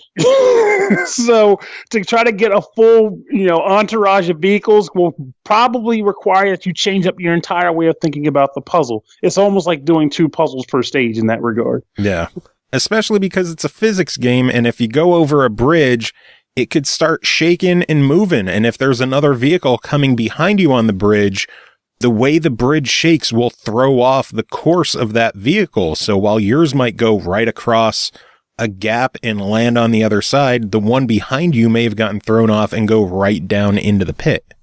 And there's a lot of really funny things that, like, when they first introduced the concept of only get one guy across versus the convoy, I was like, whatever, I can do that. But I think the first thing that, aside from what we were talking about, like, structures, falling apart, the other thing that made it an issue that I caught on to was the fact that one of the levels introduces you to the idea that every once in a while, due to the way portals work, vehicles are going to have to cross each other's pathways too. Mm-hmm. So you'll have to deal with like timing of when your vehicles get to certain points in the level so that they don't intersect incorrectly and collide and die. It's deceptively challenging, but it really is. And I'll say now, as a reviewer, we are sometimes given tools that will make solving some of the puzzles easier. Like it might have like a tip guide or something like that. That didn't fucking help me at all because this shit's hard. If you can be given a photograph of exactly how to place a level and you still will fuck up because of how precise some of the level designs are. So you're going to have to go in and fine tune everything. Even if you have a guide, you're going to have to fine tune and work before you could beat it. But it is absolutely rewarding once you beat a stage and get the convoy across. It's just a lot of fun. For $10 on this one, if you're a fan of the Bridge Constructor games or if you're a fan of Portal games, this is absolutely 100% worth picking up. A lot of fun, going to keep you busy, and it plays pretty well with the controller, all things considered. So really good stuff. And even if you're not, this is one of those rare cases where I'll say, even if you're not a fan of either of those two things, well, hopefully Portal at least, as long as you're okay with, hey, there's this puzzle game. I've never heard of this thing. It involves solving puzzles in regards to building bridges. This could work. I feel like this is a great introduction to Bridge Constructor titles because it brings the Portal humor base to it. And the actual aspect of having the portals adds a little bit of a sci-fi dynamic. So it doesn't feel just like, oh, I'm getting trucks across an old desert highway. No, You're actually doing this weird thing with, sci-fi technology. It's pretty cool. Agreed. Well, anyway, you got one more game to talk about, and that is called Siege Saga, developed and published by Playzilla.tk. Released February 28th on Steam for $3.99. Siege Saga is the 2D physics puzzle sandbox in which you must protect yourself by building fortifications against your enemies' projectiles, like Angry Birds, but the other way around. Pernell, tell me about this one. Well, you just kind of took my thunder. I was going to say that. It's like Angry Birds, but the other way around. And now I don't have it. You know, it's like tackle the Pig Fortress, but the alternative version of that. Stop. So the way this game works is that you are saddled on typically the right side of the map. I don't think I've ever come across one where you're on the left side of the map. And eventually from the left side, you will be assaulted by multiple projectiles that are being fired at your avatar, being a king. And your goal is to take the game's levels, the levels made available parts to construct a way to barricade the king from being assaulted. So this could be anything from wooden beams to steel beams, when steel beams can be interlinked or interlocked using joints. You could get, I guess, like bricks in a sense too, like just general rocks, and the rocks can be set up in the way to kind of either fortify supports or just also block projectiles. And also, funny enough, balloons, which you can connect to things, and depending on the weight limit of the balloons available, you can make them float for a certain period of time or indefinitely. So you take these different things, and you're protecting the king, and sometimes his entourage, too, from the assault of the necromancer and his orc brigade. Every level has a cap where you have to use a certain amount. You don't not to have to use it, but you don't want to go below a certain amount of the available assets to build your fortress. And if you can keep it, at a certain level, you'll get a 3-star rating, which is the goal of every game. You want to get these 3 stars to get the perfected stance. I'm not sure if it unlocks anything later or it's just a personal goal, but it's basically just good to get because that's your incentive to do well in the game. It's like a mobile game where you want to get 3 stars on every stage. Which, for the record, just side note, why is that a thing? I noticed that's it's always 3 stars. It's not even like 3 Magubbos or 3 Doodles or 3 Lollipops. It's always 3 stars. It's like there's like a mobile game meeting commission that gets together, and every year they review and re-evaluate if the star should be the icon of choice. And it always gets approved to be extended for another year. I don't get it. It drives me nuts. Anyway, that's just me being weird. But the game itself, with its freaking 3-star ratings, is honestly kind of fun. I was originally put off by a few issues, which I'll get to. Actually, I should get to those right now, just to get out of the way. I mean, you brought them up. Might as well, right?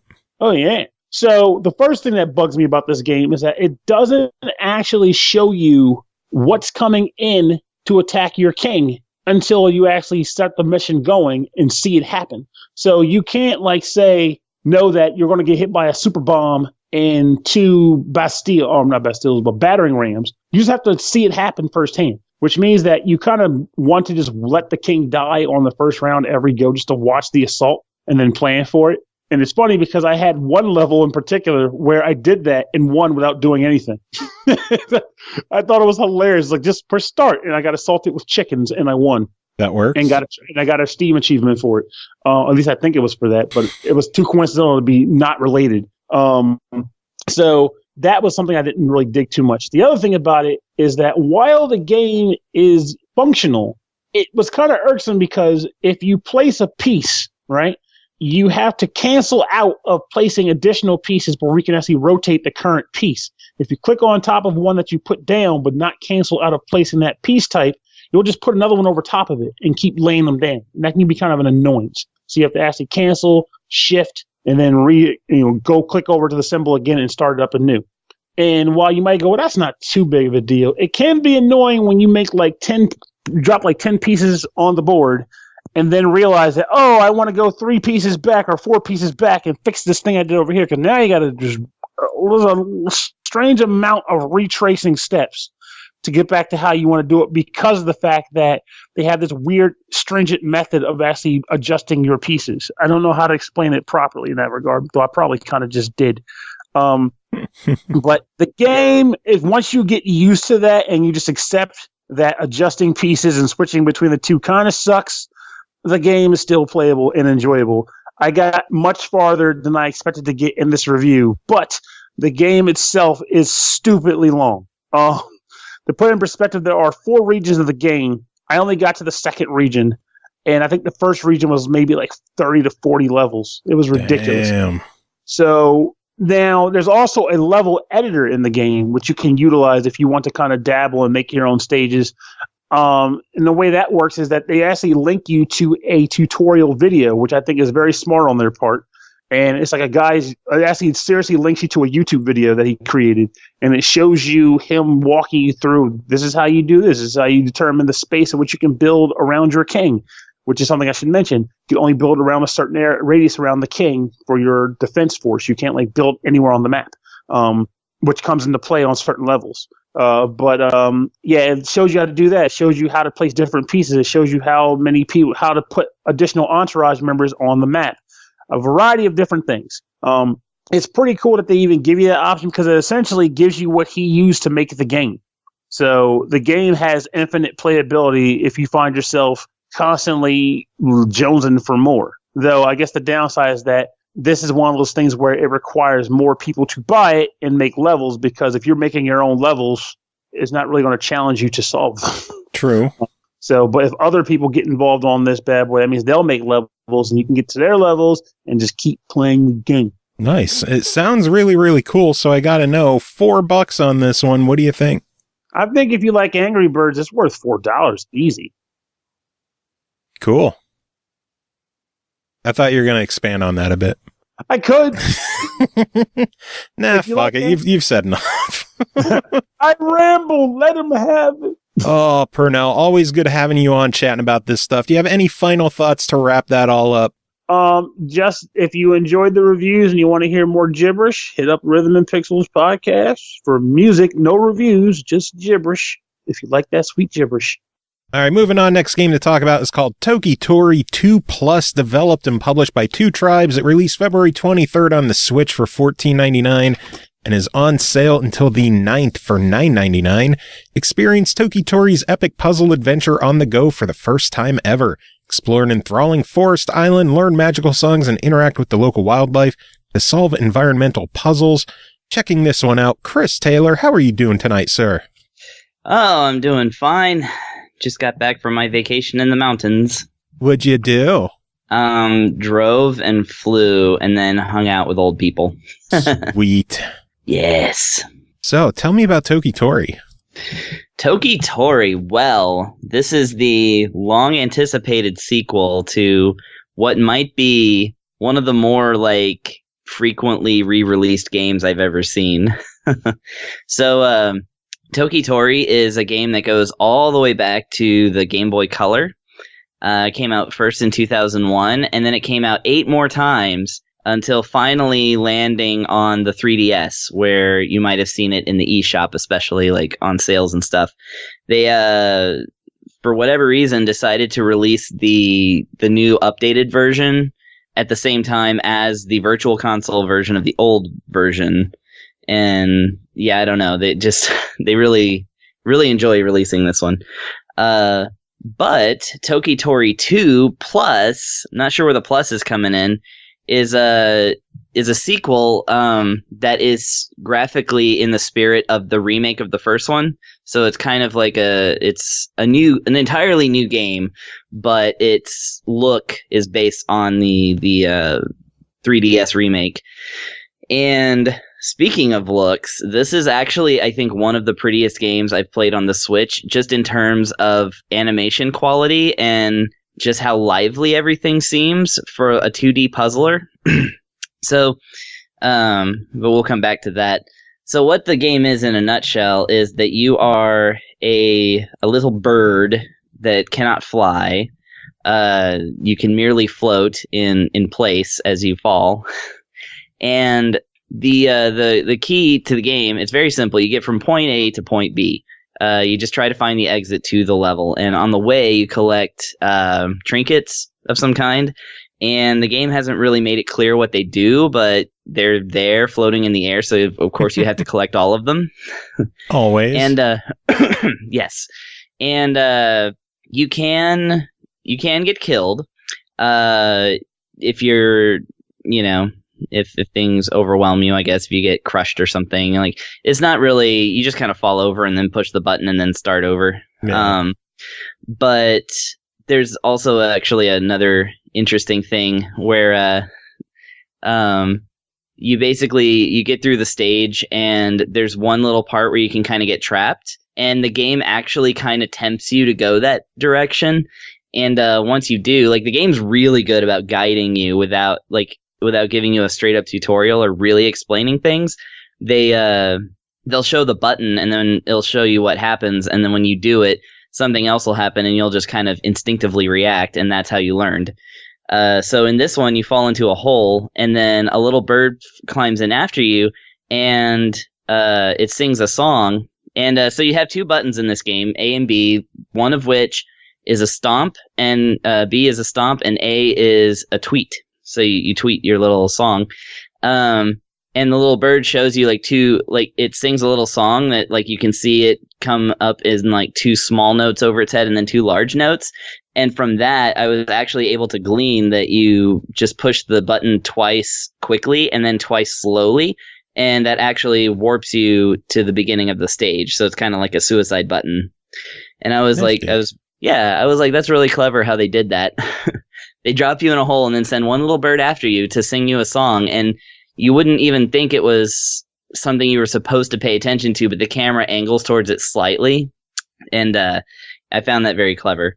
So basically the way that the mechanics work is that the stomp does certain things and the tweet does certain things. Generally, the tweet causes other creatures to come after you in a nice way. So, for instance, you need to get across a little pool of water, and on the other side of the water, there's a crab with logs on its back, which is actually a common sight.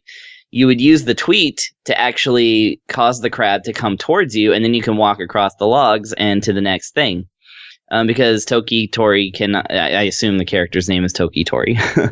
He cannot jump on his own. He can only sort of climb up very small hills or very small obstacles. Everything else you have to figure out. And then there's one more where and then basically when you stomp, generally it causes creatures to go away from you. But there is like a case. So for instance, there are these frogs that if they eat these smaller one-eyed purple things that are in the stage that don't really seem to have a species or genus, at least nothing on Wikipedia. If you guide those little one-eyed things over to the frog will eat it and then just sit there. And then if you stomp, the frog will blow out a bubble and that will float you to the next area. And so sometimes you end up, like, at the start of the stage, there's a little purple one-eyed guy, and you have to guide it all the way across the stage as well as yourself in order to get to that frog and get it to eat it and then blow a bubble and push you across.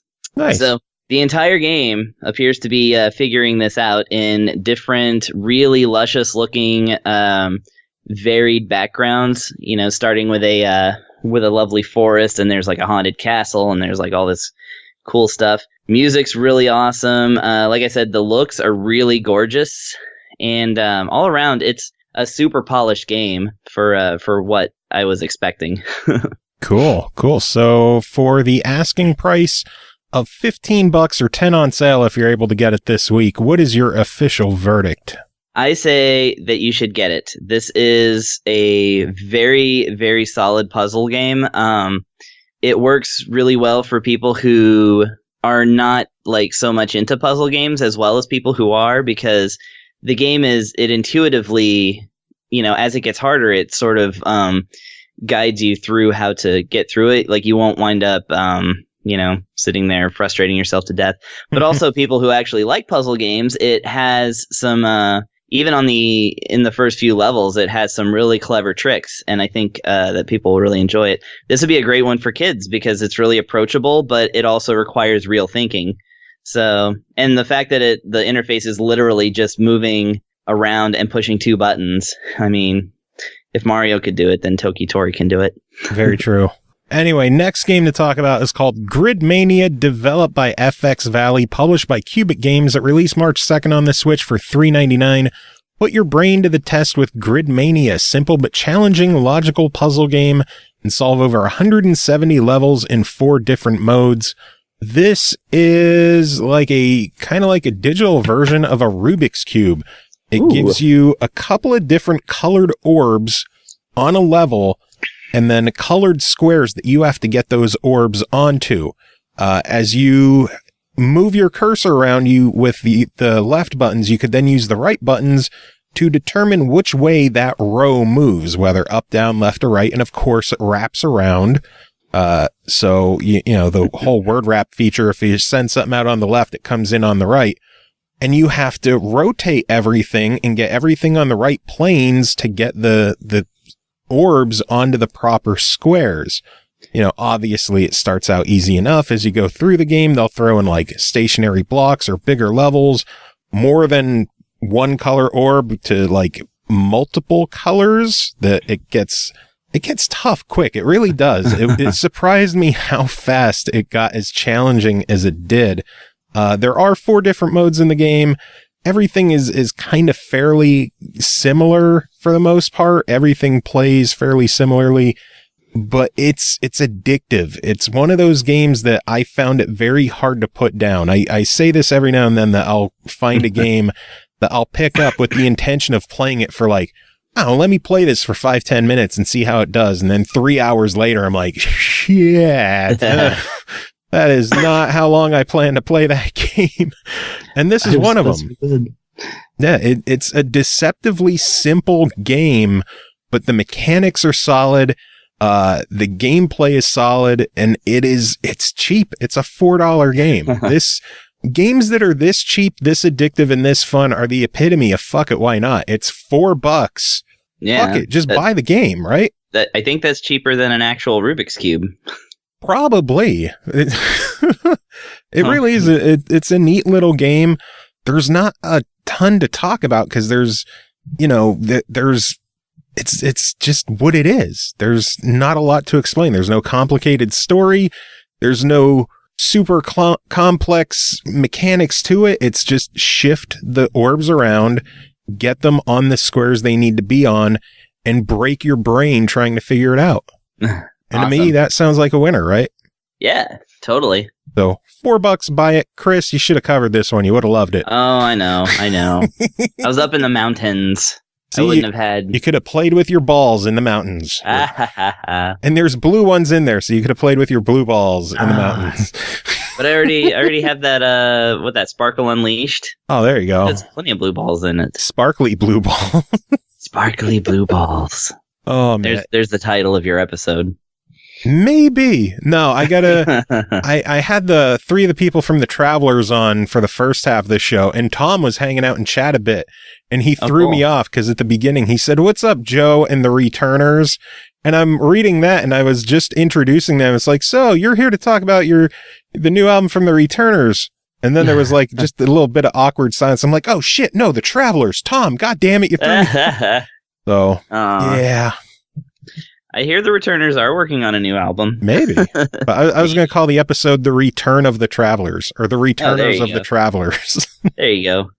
Oh, man. Anyway, you got one more game to talk about. That is called Radiation Island, developed and published by Atypical Games, that released February 22nd on the Switch for $9.99. Radiation Island is a survival adventure game where you craft your own destiny, a huge open world environment. As part of the Philadelphia experiment, you've become stranded in a parallel alternate reality. Discover this new and mysterious world with all its surprises. Use everything you find to survive it and solve the puzzles to get back to the real world. Chris, tell me about Radiation Island. I love that they went with alternate reality to kind of frame what's going on here. Okay, so Radiation Island is one of those kind of games that it tries to be a lot more than it can be. It's very ambitious for what it is. I think it started out as a mobile game, which might explain a few things because Skyrim it is not.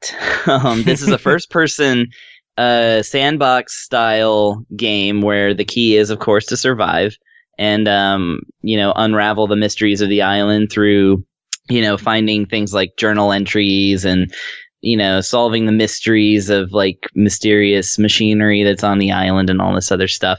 But functionally, a lot of what it is walking around and finding a piece of, finding a stick and then finding a rock and then putting them together to make, a sort of axe, Mm-hmm.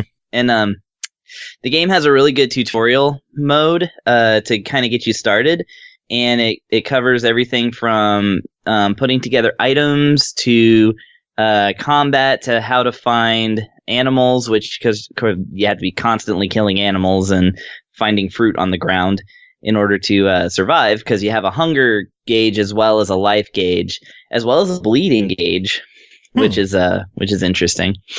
And then there's the ever-present, seemingly random threat of like clouds of nuclear energy, of radiation that damage you, of course.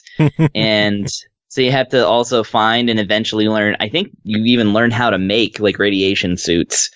I was peeking way ahead in the game, and the game actually has you mining minerals in order to make machine gun ammunition. And I was like, that put some really funny like mental images in my head of just this guy like around a campfire just like putting together a bullet casing. But that's what this game is. This is the game that if you have a certain type of humor and a certain type of appreciation for stuff that's a little bit ramshackle in terms of video games, I'm talking about like something like Arx Fatalis on the Xbox or Two Worlds. Like, God, Arx Fatalis. I haven't heard that game in a long time. Holy shit. I love Arx Fatalis, but it's buggy, it's ugly, it doesn't function as well, it's kind of morbid and depressing, but it has this unintentional goofiness about it that you're like more amused than the actual game it's trying to sort of siphon sales off of, which was at the time Morrowind. So it just has that little charm to it. Yes. So when you kill a thing in this game, let's say you got your little axe made of literally a twig and like a stone, and you go to like chop a tree and it makes a little chopping motion, and then just tree like branches appear in your inventory. And then when the tree is out of wood, quote unquote, like the graphics of the tree don't actually change. It just adds wood to your inventory until you've, I guess, taken it all. And then the tree just explodes and falls through the ground. Nice. It just clips out of existence, and that's how they deal with that. Good way to do it. Yeah, and when you want to extract meat from an animal, actually it has this thing on it that I really like, and it's auto-targeting with X. So if you push the X button, your guy will automatically look at the nearest moving thing, and you can like zero in on it. It's really handy, and I wish that they had that on more games. But so let's say you find a rabbit, because for whatever reason, on the beach you wake up on, there's like a ton of rabbits. So you chase one down and you hit it with the axe and it falls over, and then a like chicken leg looking thing appears next to it. Like the actual rabbit looks the same, but the meat has now been just appeared out of nowhere, and you pick that up, and then whatever you kill in the game, they almost never stop moving. Like, because then you look at the ground on the rabbit and it's like sitting there spinning in place and kind of clipping through things. And I took 2 screenshots of some wolves that I killed that their legs just kept moving and like eventually just turned backwards. So you have like this freaky looking thing, and it's surely dead, but it's also weird looking. And I mean, eventually you start fighting like much tougher things, and they start killing you like really immediately. So this isn't a game that you can just blast through on the default difficulty and just like go to town on everything. Even with a bow and arrow, a bear can still sneak up on you and like take you out in one hit. And if you get hit enough and your bleed gauge starts up, you actually have to figure out how to fashion a bandage to get that wrapped up before you bleed out. And then the controller's like vibrating at regular intervals this whole time, and it never seems to get cured on its own. So you actually do have to deal with injuries in this game, which is kind of interesting. I mean, that's what separates it as a survival game versus just a sandbox RPG, because there's no stats or anything. You just try not to die. Nice. So this pretty much sounds like a love it or hate it kind of game. Yes. It's, my recommendation comes with conditions. I was just about to say $10. What do you think of this one?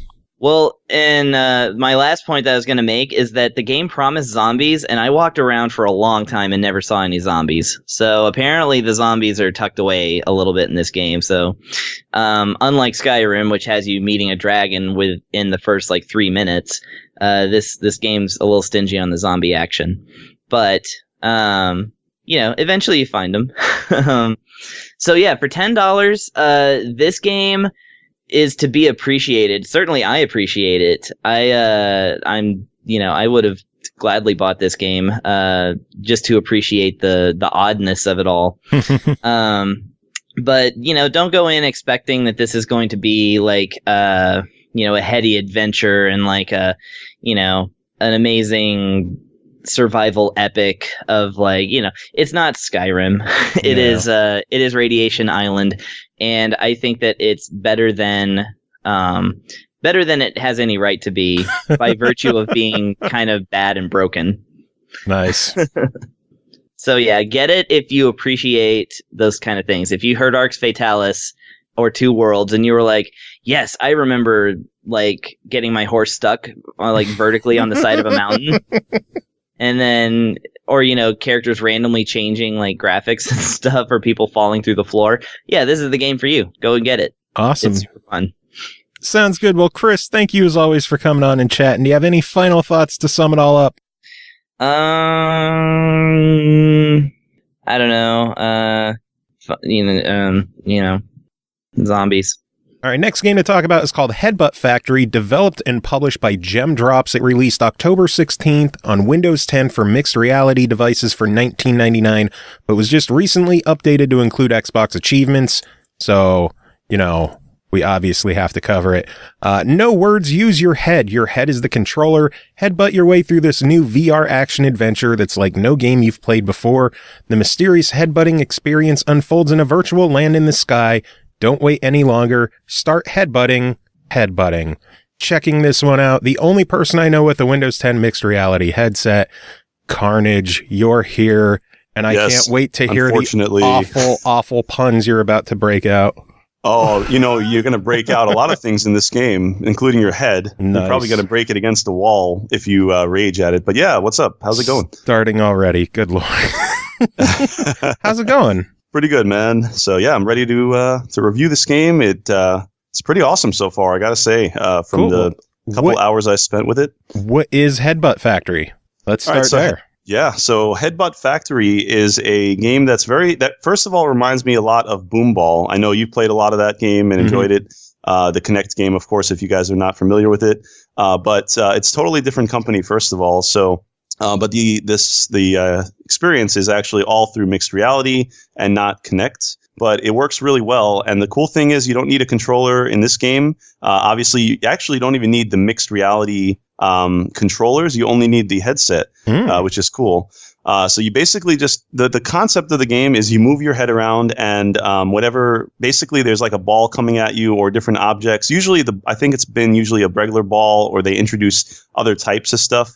And you basically, whatever direction you're looking in, aiming your head in, that's the direction that you're going to hit the ball in. And you literally just like you're hitting a ball with your like a soccer ball with your head. That's pretty much the concept of it, and actually does it as light or hard as you hit it with your head, which is it actually works well. Almost like you're really playing headbutting, soccer. Yeah.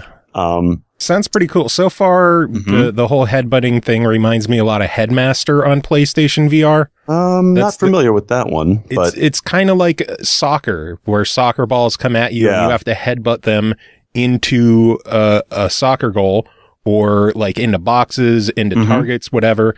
Is that a PSVR one? Yeah, PlayStation VR. Oh, nice. And you know what it actually reminds me of now? That commercial for Kinect a couple of years ago with that kid getting hit with the soccer balls, and then he's bouncing them on his head, trying to show how the Kinect how the Kinect works. Remember when Microsoft cared about the Kinect? Yeah, that that demo or whatever it was. But anyway, yeah, the game itself, it's really relaxing so far. Just kind of, you're on this like almost magic carpet. It basically guides you in a linear path, almost like a rail, not, in the sense of a rail shooter, but you're not actually shooting in that way, but you're shooting with your head. And yeah, you're bouncing it into different types of breakable objects. There's little puzzles in there that even I can get through, so fuck everyone else. They can't be that hard.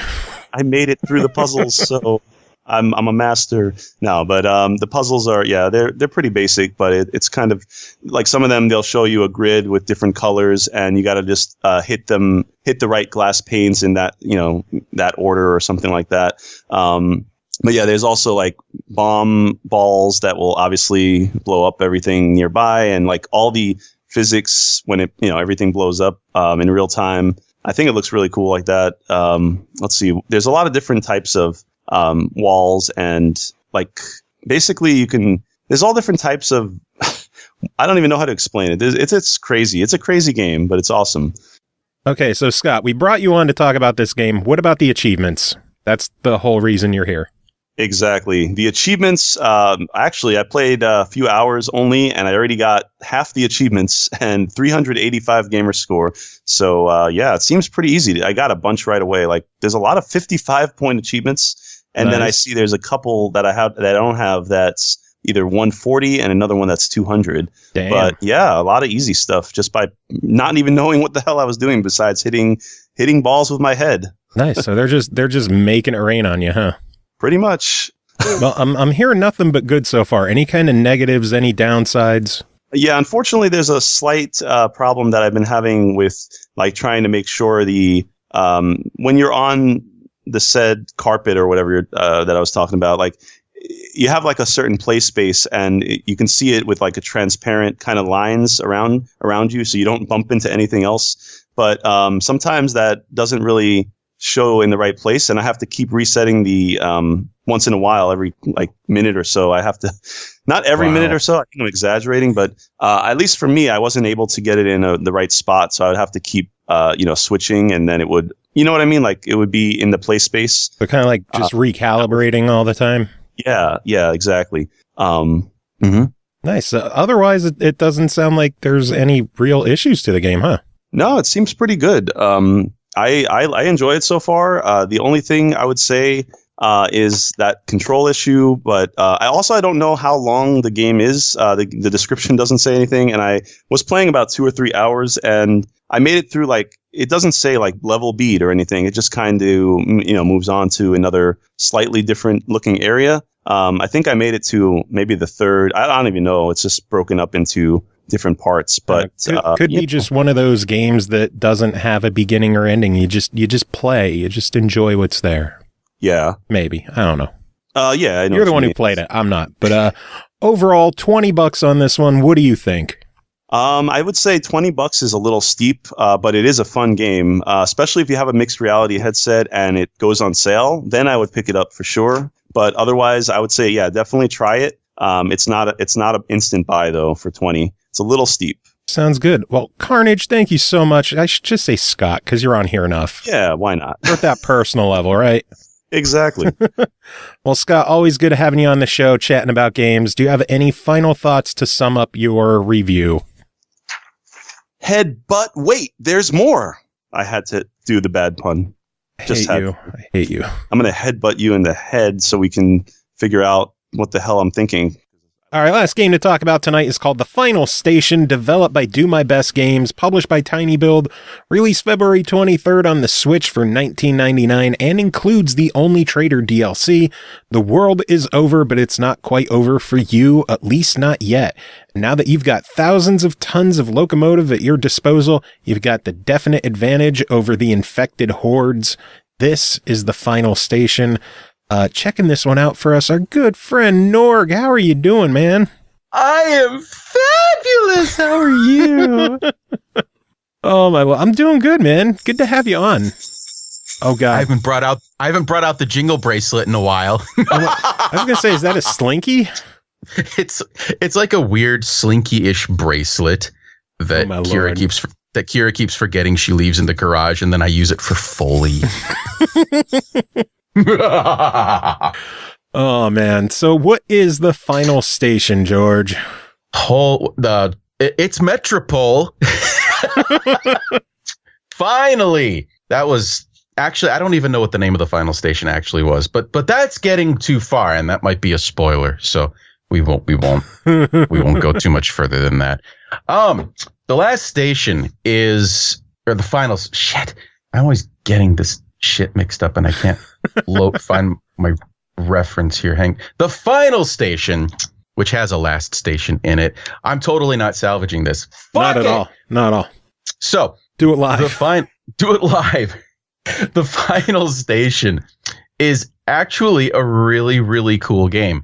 It's a nice, refreshing change from the fact that everything needs to be an open world, free experience where you just have this open landscape and some dots to look at, and then you go exploring and the world speaks to you, and you absorb the nature, and you just go looking for things to do. This is not that game. I guess it's good this review isn't on the last episode, because we reviewed Kingdom Come Deliverance, and that is an open world. Nice. Well, that would have been awkward. Extremely awkward. I wonder what else we're reviewing on this show. I can't wait to see what's on here. Good Lord. Anyway. So, So the final station, it is not an open. It is like the exact opposite of an open world game. Everything is very carefully well scripted, from every note from every person you find to going from start to finish through each of the levels. There's no randomization to it at all, pretty much, that I've been able to find out, which is cool, because I think I'm making a guess at this, but the idea was they wanted to tell an extremely post-apocalyptic story, and it worked. It felt like I was you're on a train, and then you stop at these stations and you have to find supplies like medical kits and food and stuff to build med kits and ammunition, because you're basically spending your entire time shooting and punching the dude from Limbo, except there's a lot of them. And they're all creepy with that. They're all black and they have white eyes, and it's like some kind of zombie creature from a visitation that they're referring to. And every level is basically, you go into a town that's been mostly abandoned, and it's been wrecked to shit by these black, white-eyed zombie creatures, and you have to kill them, and they come up with a variety of creative ways of trying to kill you first, and all of them work really well. And you find your stuff. The maps are all pre-rendered. There's no mystery or randomness to it. Everything is in its spot, and you have to go find it or not. You can choose to skip rooms at your peril. And then once you've done so, sometimes you'll find survivors in these towns. You put them on your train, and then you try to keep them alive until you get to actual passenger stations, instead of these in-between abandoned towns that are full of these Limbo characters. The train aspect of it is longer than you think it would be, because instead of just going from town to town to town, you interact with these passengers to some extent, or they'll talk to each other, and your job is to keep them fed and keep them healthy. And some of the passengers you bring onto the trains are wounded, and they get this like little blood drop icon underneath them, and they require a lot of med kits, and you've got to keep them alive to get to a passenger station to a doctor. And sometimes that's easy, sometimes that's not so easy. And sometimes the train itself is trying to fuck you by having functions on it stop working, and then the lights go out, and then people start panicking. And then every once in a while, you're right in the middle of fixing a thing, and all of a sudden the guy says, "I need the food." And you have to run to the food thing, and then you give him a piece of food, and then all of a sudden another passenger saying, I don't feel so good. And then you have to run to the medkit station and then not make it back in time to watch him keel over. And then the other passengers are like, oh my God, he's dead! Ah! And then they go back to their regular dialogue as though nothing happened. You have the best reviews on this show. Okay. No one else gets into it with the passion and vigor that you display. Okay, so hang on a second. Of all the games I've done for you, this is the only one where I actually, I think, got to the end of the main game. And I'm proud of you. That wasn't without its challenges, partially because the game is relatively short. It's a good story. It's short. It's just long enough to tell its story. But there were a couple of bugs, which we have relayed to the developers, and they're going to check it out, that actually prevented me from getting to near the end game. Okay, let me back up a second. Here are the things that I really liked about the game. The atmosphere is cool as all hell. It's great. The story that it's telling and the little itty bitty side things that they do inside with the story, like people writing angry letters to each other, or like the note posted on the wall. It says, somebody shut the asshole in the basement up who keeps playing his music too loud. And then you go down into the basement and you see an amplifier and a guitar, and you can click on the drum kit and it plays a drum beat. And it's very cute. The modes between searching through cities or abandoned towns and the train are varied enough that they're interesting. The overall darkness of this game really captures the idea of a post-apocalyptic survival game where it's abundantly clear that there are not many people alive. And it gets even worse when you start finding out who was involved in some of this stuff, and that would be more spoilers, so I won't talk about it that too much. The linearity is actually refreshing because not every game needs to be an open world game where you go and you can actually climb a tree and hug it and give it a name. It's just difficult enough to sometimes piss you off, but keep you wanting to come back to try to fix the thing that you fucked up on the first few times and try to find a creative way to kill the limbo guy. The add-on DLC, which because I finished the main game, I actually went and spent a lot of time on, really enhances the overall story and kind of the background play and everything. Death in the main game doesn't set you too terribly far back, which is very refreshing. I discovered near the end that there is, in fact, a crafting mode that you can get into from the main engine, and you can make more med kits, which I wish I would have known about before I let one of my passengers die. I'm actually impressed you didn't know about that. So here's the thing. This is going to come in part of one of the parts that I didn't like about the game. But the last thing that I thought was really cool was there were a couple of spots where there were questionable Russian to English very obvious Russian to English translations. And the only reason that makes any sense to me is because I grew up in a Russian background, and I spent lots of time talking to people who were Russian initially, and then they try to speak English and they leave certain things out, and it makes total sense to me, but anybody else be like, what the fuck? So I know lots of Russian people, and they talk like that sometimes. So stuff I did, it was cool because every line of dialogue eventually just got read like a Russian in head, and it was fantastic. So things I did not like about the game. It kind of got repetitive after a while. Like, fuck me, another abandoned town full of limbo people. Oh, and that one's wearing body armor, so I have to punch his helmet off before I shoot him. Fuck you. And then the guys who are on fire, when you shoot them and they explode and they kill you with them. That's great. Sometimes the linearity contributed to the repetitiveness. It happened, but it didn't stop me from wanting to finish the game. Death in the add-on mode, so like the after story, which was cool because it wasn't on a train anymore. You were driving a car and you'd pick up periodic passengers and they would talk to you sometimes. And I love it when you lecture one of your passengers because he leaves shit and bottles and food on the floor. And you're like, dude, clean your shit up. Oh, fine.